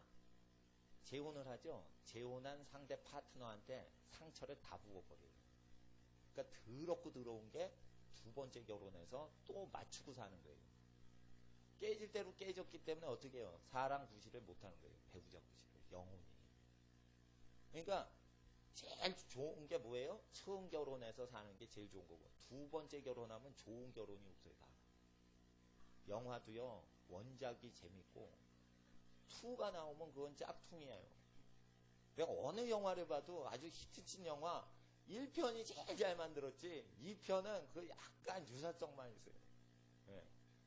근데 뒤끝이 없는 영화도 2편이 못 따라가는데 결혼은요, 이건 둘도 없는 사건이라 이게. 그래서 무슨 죄가 있어도 그거를 보호하려고 그래야 되는데 사람들이 이 법 없이 기독교의 이름으로 결혼을 해요. 그러니까 이거 결혼법을 무시하고 한단 말이에요. 기독교 상담소가 먹고 살려면요, 이혼하고 재혼한 걸 고통 없이 잘 치르게 해줘야 먹고 살아요.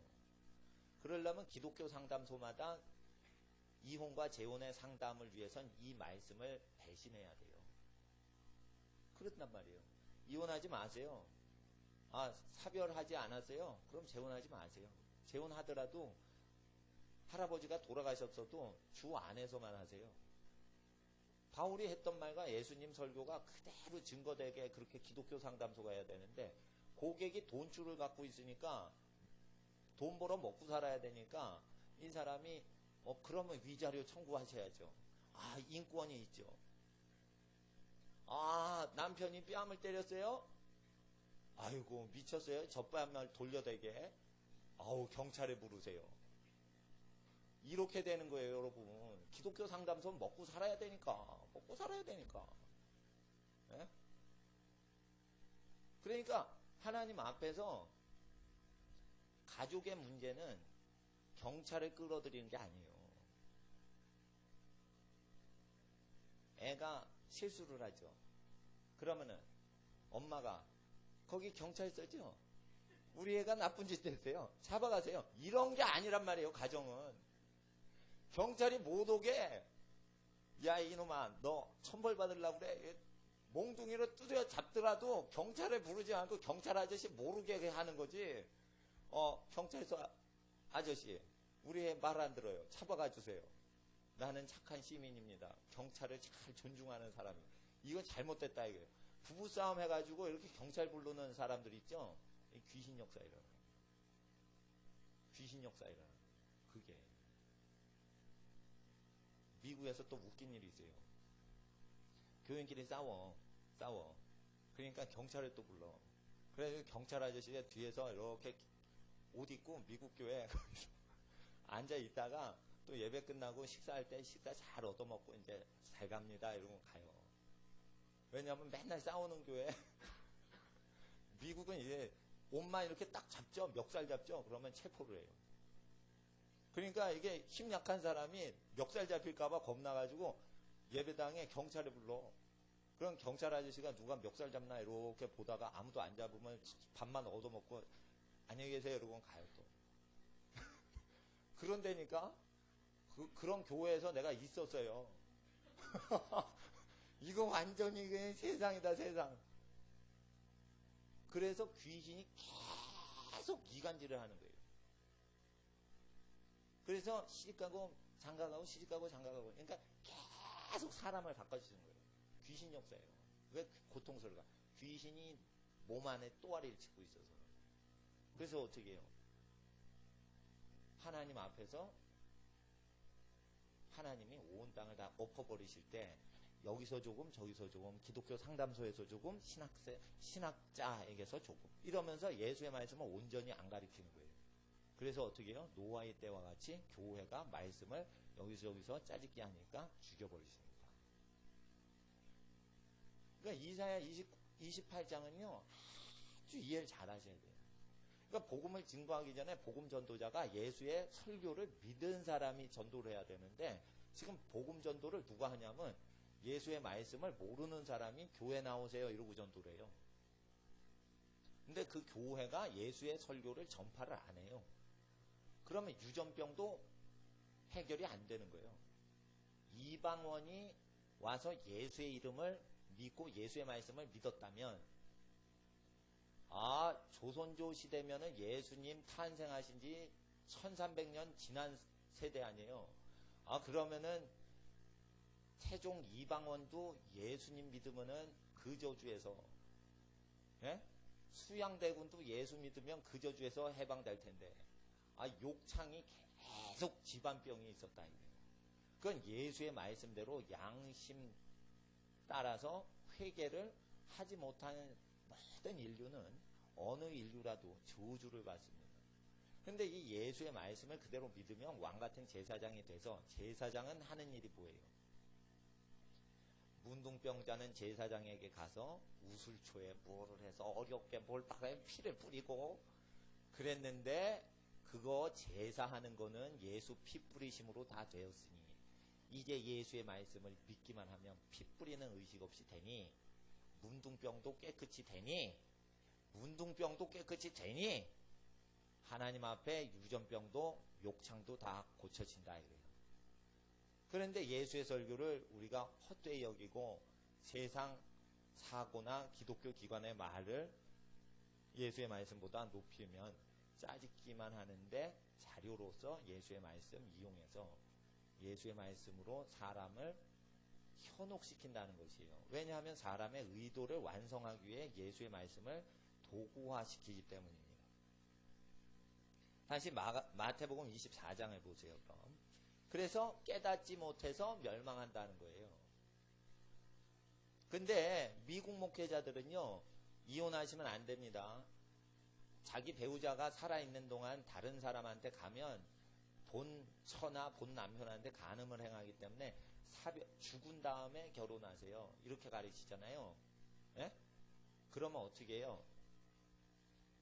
미국 목사들이 밥 벌어 먹질 못해요. 교인들이 다 나가버려요.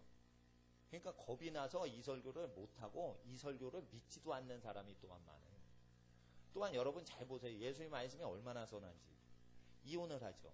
이혼을 한 부부가 계속 다른 사람하고 결혼 안 하고 혼자 살죠. 그럼 이혼을 했어도 그 사이에서 태어난 애들이 우리 엄마 아빠가 다른 사람한테 안 가니까 안심을 합니다. 이혼해가지고 다른 방에 살고 다른 집에 살더라도 절대 다른 남자나 다른 여자를 가까이 안 하니 이혼을 한 집안의 자녀들이 청소년일 때 그래도 이혼을 했지만은 다른 새아빠나 새엄마가 안 생기니까 안심을 합니다. 이것까지 다 생각을 하셔가지고 복을 회복시키려고 복음을 주신 건데 이거를 생각을 안 하고 그냥 훌렁 결혼을 해버려요. 두 번째 결혼. 그러면 뭐 어떻게 되냐면 애들 마음이 찢어지는 거예요. 아무리 좋은 아저씨가 나타나서 내가 새아빠다 이래도 아니야, 우리 아빠는 술 마셔도 우리 아빠가 좋아. 나는 술을 안 먹는다.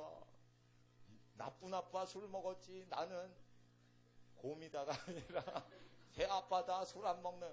술을 안 먹어도 아빠는 아빠인 거예요. 자기 소주 몇 잔 먹고 그래도 자기 아빠가 좋은 거지. 예.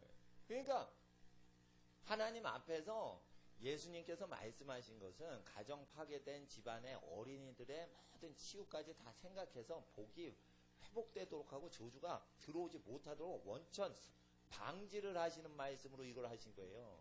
그래서 실제 복된 소식이 맞는 거예요. 실생활적으로. 근데 이 복된 말씀을 안 가리킨단 말이에요. 그래서 이혼을 하더라도 혼자 있든지 그게 아름답다 이거예요.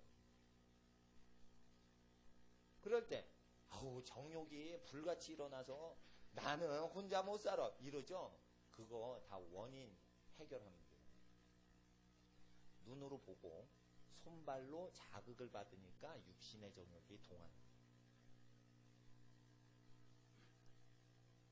다니엘처럼 채식을 해보세요. 그리고 나의 도움이 어디서 올꼬 눈을 들어 산을 보라 천지를 지으신 여호와로 내 도움이 온다 이랬어요. 선지자가. 그러면은 시간 날 때마다 산구경 다니시고 산책 다녀보세요. 자연 속에서. 그건 정욕이 없어져요. 예. 물 좋고 산 좋고 뭐 이런 데서 계속 지내고 정욕이 없어져요. 오히려 스님들이 먹는 절간밥이요. 그게 아담이 먹던 밥이에요. 채식이잖아요. 그러니까 정욕이 있으면 힘드니까 고행하는 사람들이 자연의 원리로 뭘 먹으면 정욕이 없어지더라 이걸 안 거예요. 그래서 먹었는데 하나님이요 가르쳐 주신 것을 자연 프로의 약초 성분을 체험해보고 배우는 거예요. 지금 스님들이. 승려들이요 성경은 저버리는데 성경이 자연법대로 돼 있어요. 자연을 체험하니 아 자연은 이렇게 좋구나 이러면서 성경은 좋구나라는 걸 모르고 성경법대로 사는 거예요 지금. 그래서 하나님이 불의한 자에게도 비를 내리시고 불의한 자에게도 햇빛을 주신다는 게 맞는 거예요. 불의한 자, 우상숭배, 금불상 앞에 절하는 불의한 자에게도 정욕이 없어지도록 도와주고 계세요. 아담이 너는 모든 씨 맺는 과일과 채소를 먹어라 이랬죠. 그것만 먹잖아요. 풀은 짐승에게 주며 인간은 풀을 먹지 말고 씨 맺는 채소와 과일을 먹어라 이러죠. 그러니까 여러분 잔디밭에 잔디를 뜯어 먹으시면 안 되는 거예요. 그건 소나 먹는 거예요. 인간은 쑥이나 나물이나 요런 풀이에요. 쑥이나 나물이나 잔디나 똑같은 풀 아니에요? 그게 지혜가 없다 이거예요. 씨 맺는 채소나 과일만 하지 비슷한 거 아니에요 이거? 아니다 이거예요. 씨를 맺는다 이거 씨를 맺는다. 그러니까 그거를 싹 드시라 이거예요. 그러면 어떻게 해요? 정욕이 싹 없어지는 거예요. 예. 그 다니엘이 그렇게 했더니 지혜가 임해서 총리가 되잖아요. 그래서 이게 승려들이요 다 하는 게요 하나님 자연법을 베껴먹고 하나님께 영광은 안 돌리고 자기에게 영광 돌리면 나는 도사다 이러면서 자기한테 영광 돌리는 거예요. 근데 다니엘은 예? 정욕이 없어지는 걸 안 거예요. 그 바벨론 음식을 딱 먹고. 그래서 목회자들이 원래 개고기 목매달아 죽인 그런 고기 먹는 거 아니에요. 정욕이 세져요. 근데 목회자들이 이게 노가다거든요. 밤잠 못 자죠. 금식해야 되죠. 계속 이게 뛰어야 되죠. 이거 어떻게 보면 이게 약간 거룩하게 보여주면 거룩한데 이게 체력이 많이 드는 거예요. 예? 그렇게 되니까 어떻게 해요? 맨날 소리쳐서 그냥 기도해야 되고. 그러니까 허하니까 스테미나 음식 먹을 때 막 개고기도 먹고 뭣도 먹고 막 다 잡아먹는 거예요. 그냥. 막 몬도가네식으로 막 다 잡아먹는 거야. 그럼 어떻게 해요? 몸이 성결해지질 않아요. 영혼은 깨끗해도 몸이 마음처럼 깨끗하질 않아요. 그래서 하나님 말씀이 성결하다는 거예요. 그러니까 다니엘에서 딱 보면 이게 스님들보다 앞서가는 거예요. 예. 그냥 하나님 앞에서 모든 좋은 것은 하늘로부터 나타난 것입니다. 그래서 여기서 벗어나지 마시라. 벗어나지 마시라. 예. 열왕기상 한번 보세요. 열왕기상 4장 솔로몬의 지혜를 한번 구경을 하시면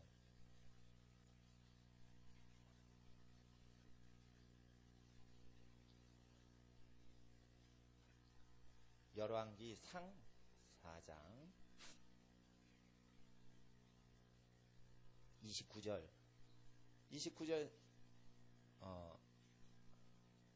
하나님이 솔로몬에게 지혜와 총명을 심히 많이 주시고 심각하게 많이 주셨습니다.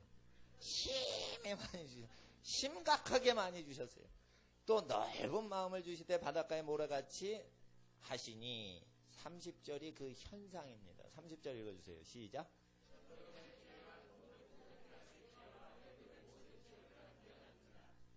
동양의 모든 지혜보다 뛰어나니 이제 한의학이 발생이 어디서 했는지를 가르쳐 드리는 거예요.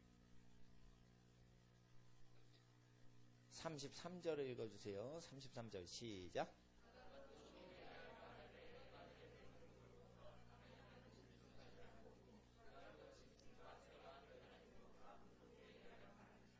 동양 모든 사람의 지혜보다 탁월함은 화타와 편작, 한의학의 대가들과 이런 사람들이 수술만 잘하고 했지 이게 약초, 본초학 뭐 이런 게 어디서 나는지 근원을 몰라요. 이 지혜가 어디서 나는지. 한의학에서 모든 약초 성분이 어느 효력이 있고 이거를 누가 써놓은 게 아니라 전해 내려오는 것만 편집을 한 거예요. 다. 그러니까 동양의학에서 한의학이 약초 성분 그 뭐냐면 보약이죠. 보약이 뭐가 감초가 어디에 좋고 뭐 이런 거는 전해 내려온 거예요. 어떤 사람이 그냥 다 쓴 게 아니란 말이에요. 어디서 나온 거예요? 솔로몬한테 내려온 거예요. 그래서 모든 민족에서 임금들이 학자를 보내서 다 받아 적어갖고 자기 본국으로 갔다고 돼 있어요. 34절 보세요. 시작.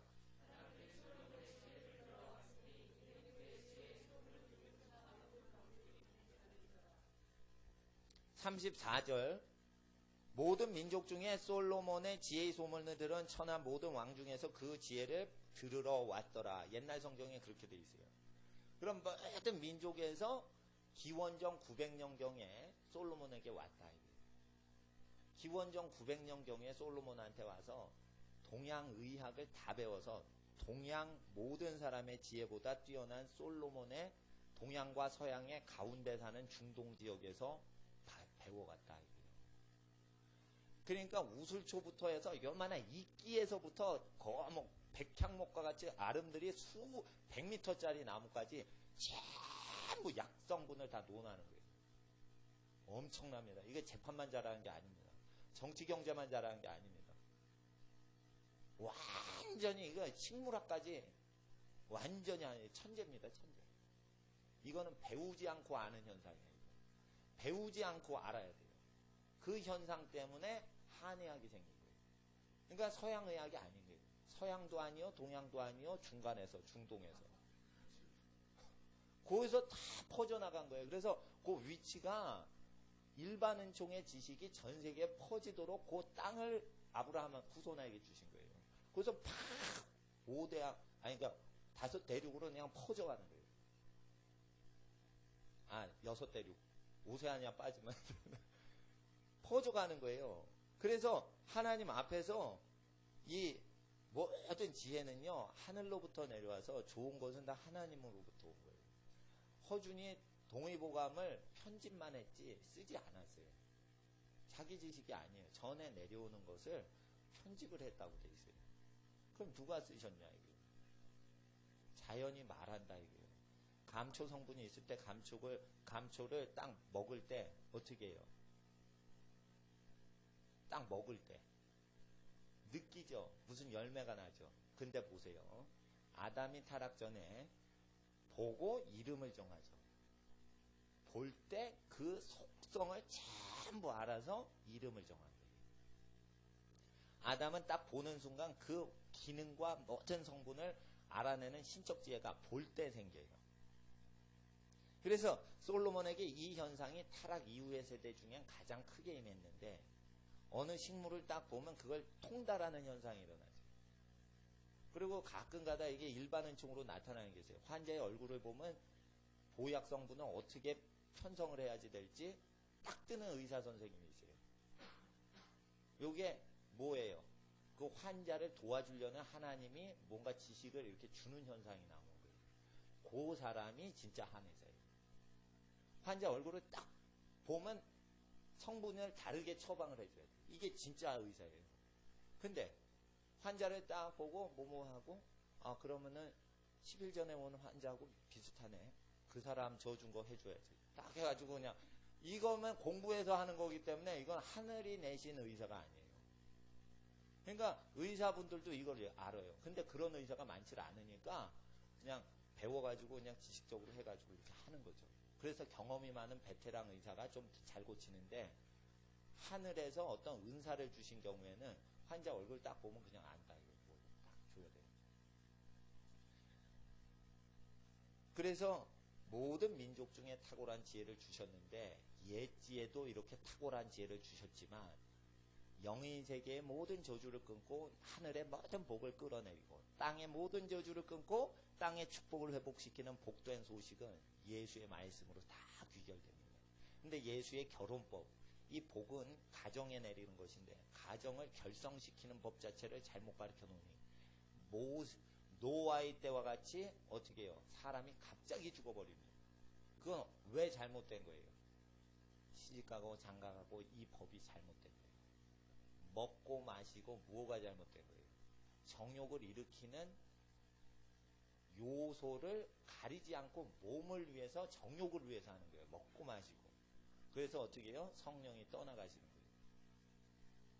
그래서 예수의 말씀 그대로입니다. 마태복음 23장 다시 오세요. 마태복음. 제가 지금 이사야 28장을 해석을 해드리기 위해서는 예수의 말씀이 필요한 것입니다. 마태복음 23장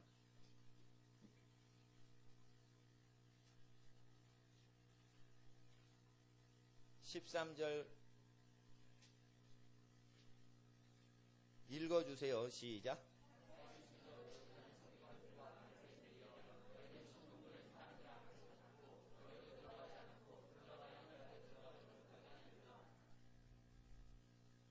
그리고 화가 나오죠? 화는 뭐예요? 화가 임한다, 화가 임한다. 화가 임하는데 무슨 화가 임하냐? 24장의 전세계 재앙이 화로 임해요. 그럴 때 이 전세계 재앙에서 구원하는 말씀이 24장 14절이에요. 24장 14절 보세요. 23장은 교회의 죄악을 얘기하고 교회의 죄악으로 말미암아 24장은 전세계가 멸망당하는데 이 전세계 멸망으로부터 구원을 주시는 말씀은 24장의 재앙에서 구원 주시는 말씀은 24장에 나와요. 14절. 14절 읽어주세요. 시작.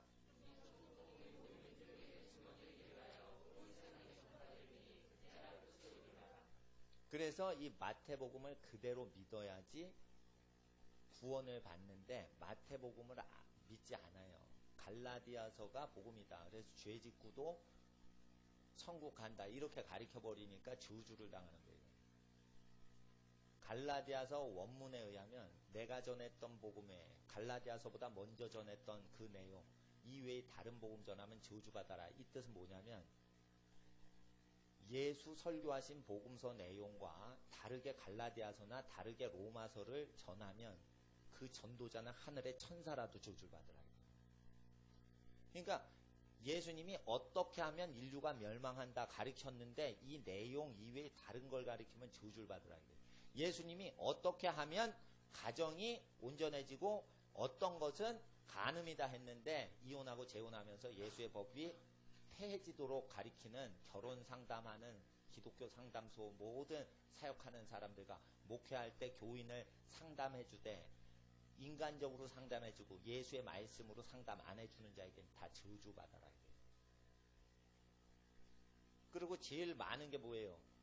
기독교 상담소에서 제일 상담 많이 오는 게 이혼하고 재혼하고 하는 거예요. 예? 결혼 상담, 부부.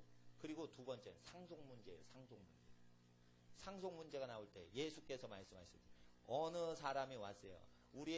내 형이 아버지 재산을 다 받아서 나누지 않나이다. 주님, 선생님 말씀하셔서 우리 형 보고 재산을 나누라 하소서 이랬어요. 모세의 율법에 재산 분할권은 형제끼리 담합을 해가지고 나눠 먹기 못하게 돼 있어요. 부모님이 딱 정한 대로만 받아야 돼요. 부모님이 너는 요만큼 먹고 니는 요만큼 먹어라. 그랬더니 다 받아놓고 형 나하고 협상하자. 이래가지고 바꿔치기 하고 뭐 주고받고 이렇게 못하게 돼 있어요. 그래서 예수님이 왜 그렇게 얘기하시냐면 내가 언제 나를 너희 재산 나는 자로 세웠느냐. 생명이 그 소유의 넉넉함에 있지 아니하니 물은 모든 탐심을 물리쳐라. 상속할 때 부모님이 뭐라고 하고 뭐 막내한테 다 주든지 마지한테 다 주든지 아들들한테 안 주고 딸한테 다 주든지 부모님이 딱 정하시면 그건 끝인 거예요. 그리고 인간은 유산에 대해서 신경 쓰지 말아라. 이게 예수의 복음이에요.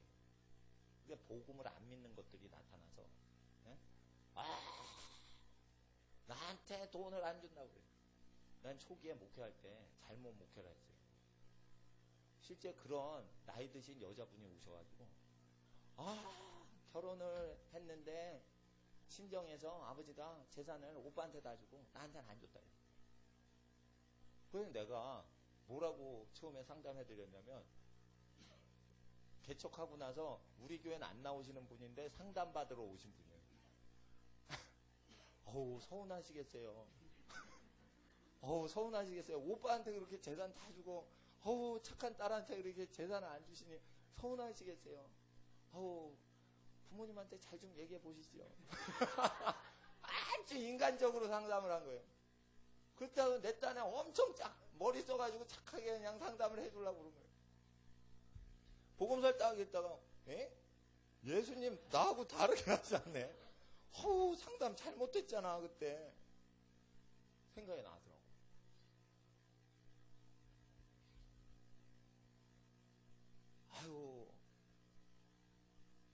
모든 탐심을 물리치라 하십니다. 오빠한테 다 줬건 딸내미한테 다 줬건 그게 우리 알 바가 아닙니다. 아무것도 갖고 오지 못했으니 아무것도 가지고 가지 못하리라.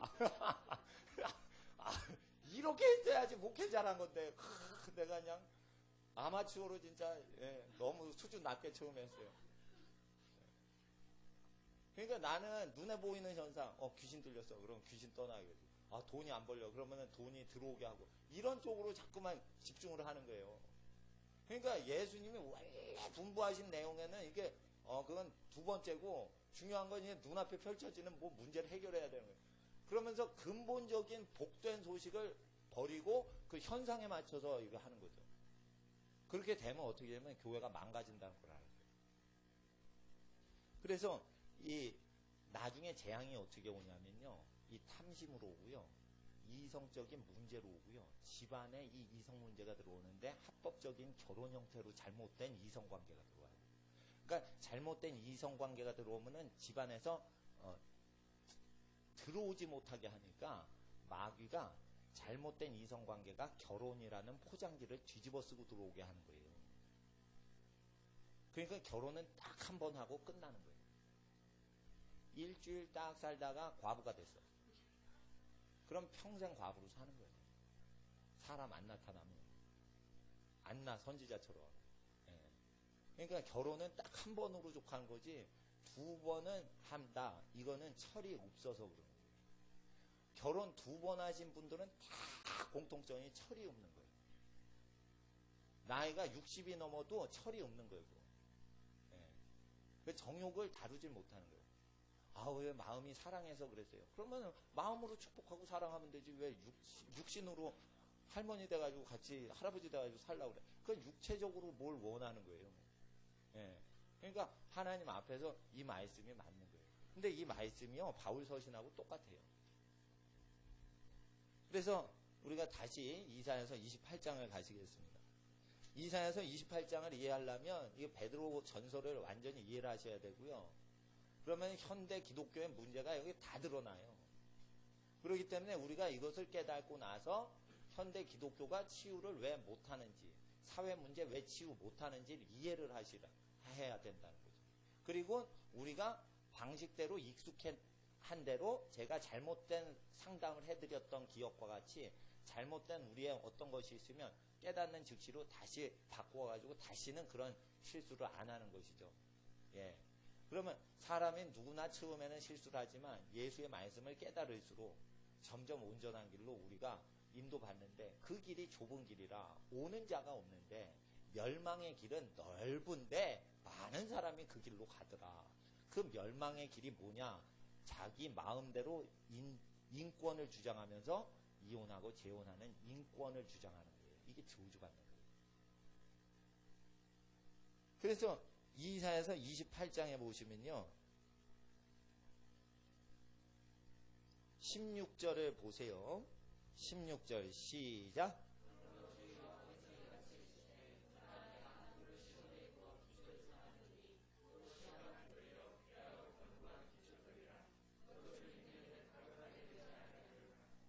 그래서 이것이 6월절인데요. 여러분 집안에 재앙이 전 세계에, 한국 땅에 또 전 세계에 유행할 때 재앙이 여러분 집에 오질 못하고 탁 6월, 넘을 월, 6월 넘어 튀어서 다른 집으로 가요.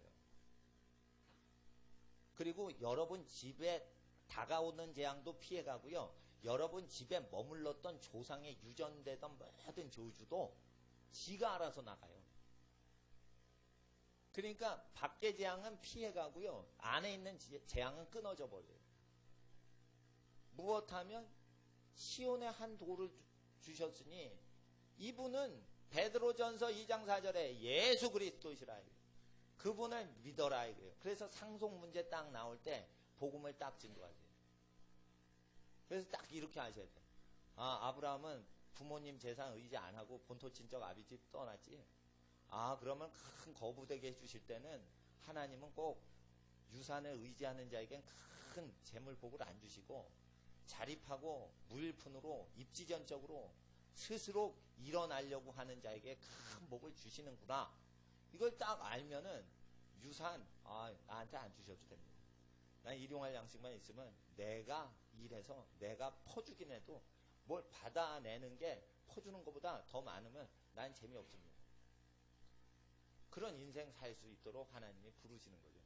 그래서 예수의 말씀 읽으면은 그대로 믿으시면 하나님이 여러분 집안에 모든 저주 끊으시고 유전된 질병이라도 유전된 행실이라도 악한 행실 다 끊으시고 예수의 평화와 축복과 형통이 여러분 집안에 완전히 약속된 것을 주의 이름으로 믿고 축복하고 축원합니다. 아멘. 이 시간 기도하겠습니다.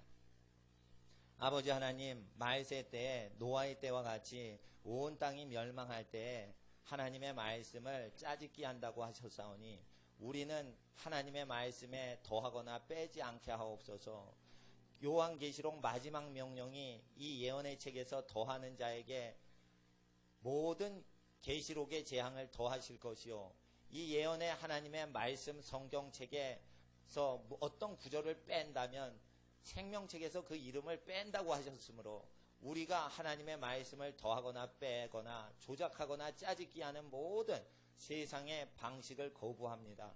아버지 하나님께서 주신 순전한 신령한 젖과 같이 아기는 엄마 젖만 먹으면 무럭무럭 잘 크듯이 우리 구주 예수께서 성령으로 주신 복음만 믿으면 잘 될 줄 믿습니다. 아버지 하나님의 뜻이 항상 우리와 함께 하셔서 예수 그리스도 주의 나라 우리의 모든 삶에 다 성취되고 이루어지게 하여 주시옵소서. 아버지 하나님, 주님의 놀라우신 뜻이 땅에 다 이루어질 때까지 우리로 예수의 말씀 부끄럽지 않고 이 예수의 말씀을 부끄러워 아니하여 믿는 자에겐 구원을 주시는 하나님의 능력이 되게 하옵소서. 아버지 하나님, 많은 기독교 기관들이 예수의 말씀대로 상담해 주지 않을 때 우리는 인간에게 상담받지 아니하고 예수의 명령 그대로 가르쳐 지키게 하는데 모든 민족을 구원하는 데 쓰임받길 원합니다. 어느 민족을 만나든 우리를 만나는 민족은 구원을 얻게 하옵소서. 우리가 아버지 하나님 앞에서 신령하신 하나님의 젖을 먹어오니 이 말씀이 이 젖이 바로 예수의 말씀이오니 첫사랑을 잃어버리지 않게 하시고 첫사랑이 어디서 떨어졌는지 기억게 하시고 날마다 하나님의 아들 예수의 말씀을 붙들게 하옵소서. 이 시간 아버지 하나님께 주여 부르짖을 때 하늘의 모든 뜻이 땅에 이루어지게 하시고 땅에 있는 모든 저주가 다 불타 없어지고 지나가는 저주가 모두 넘어가서 6월절의 어린 양 예수의 구원이 이루어지게 하옵소서. 온 땅이 멸망될 때에도 구원을 얻게 하시는 예수의 이름을 의지하여 기도드리옵나이다. 아멘. 이 시간 우리가 기도하겠습니다.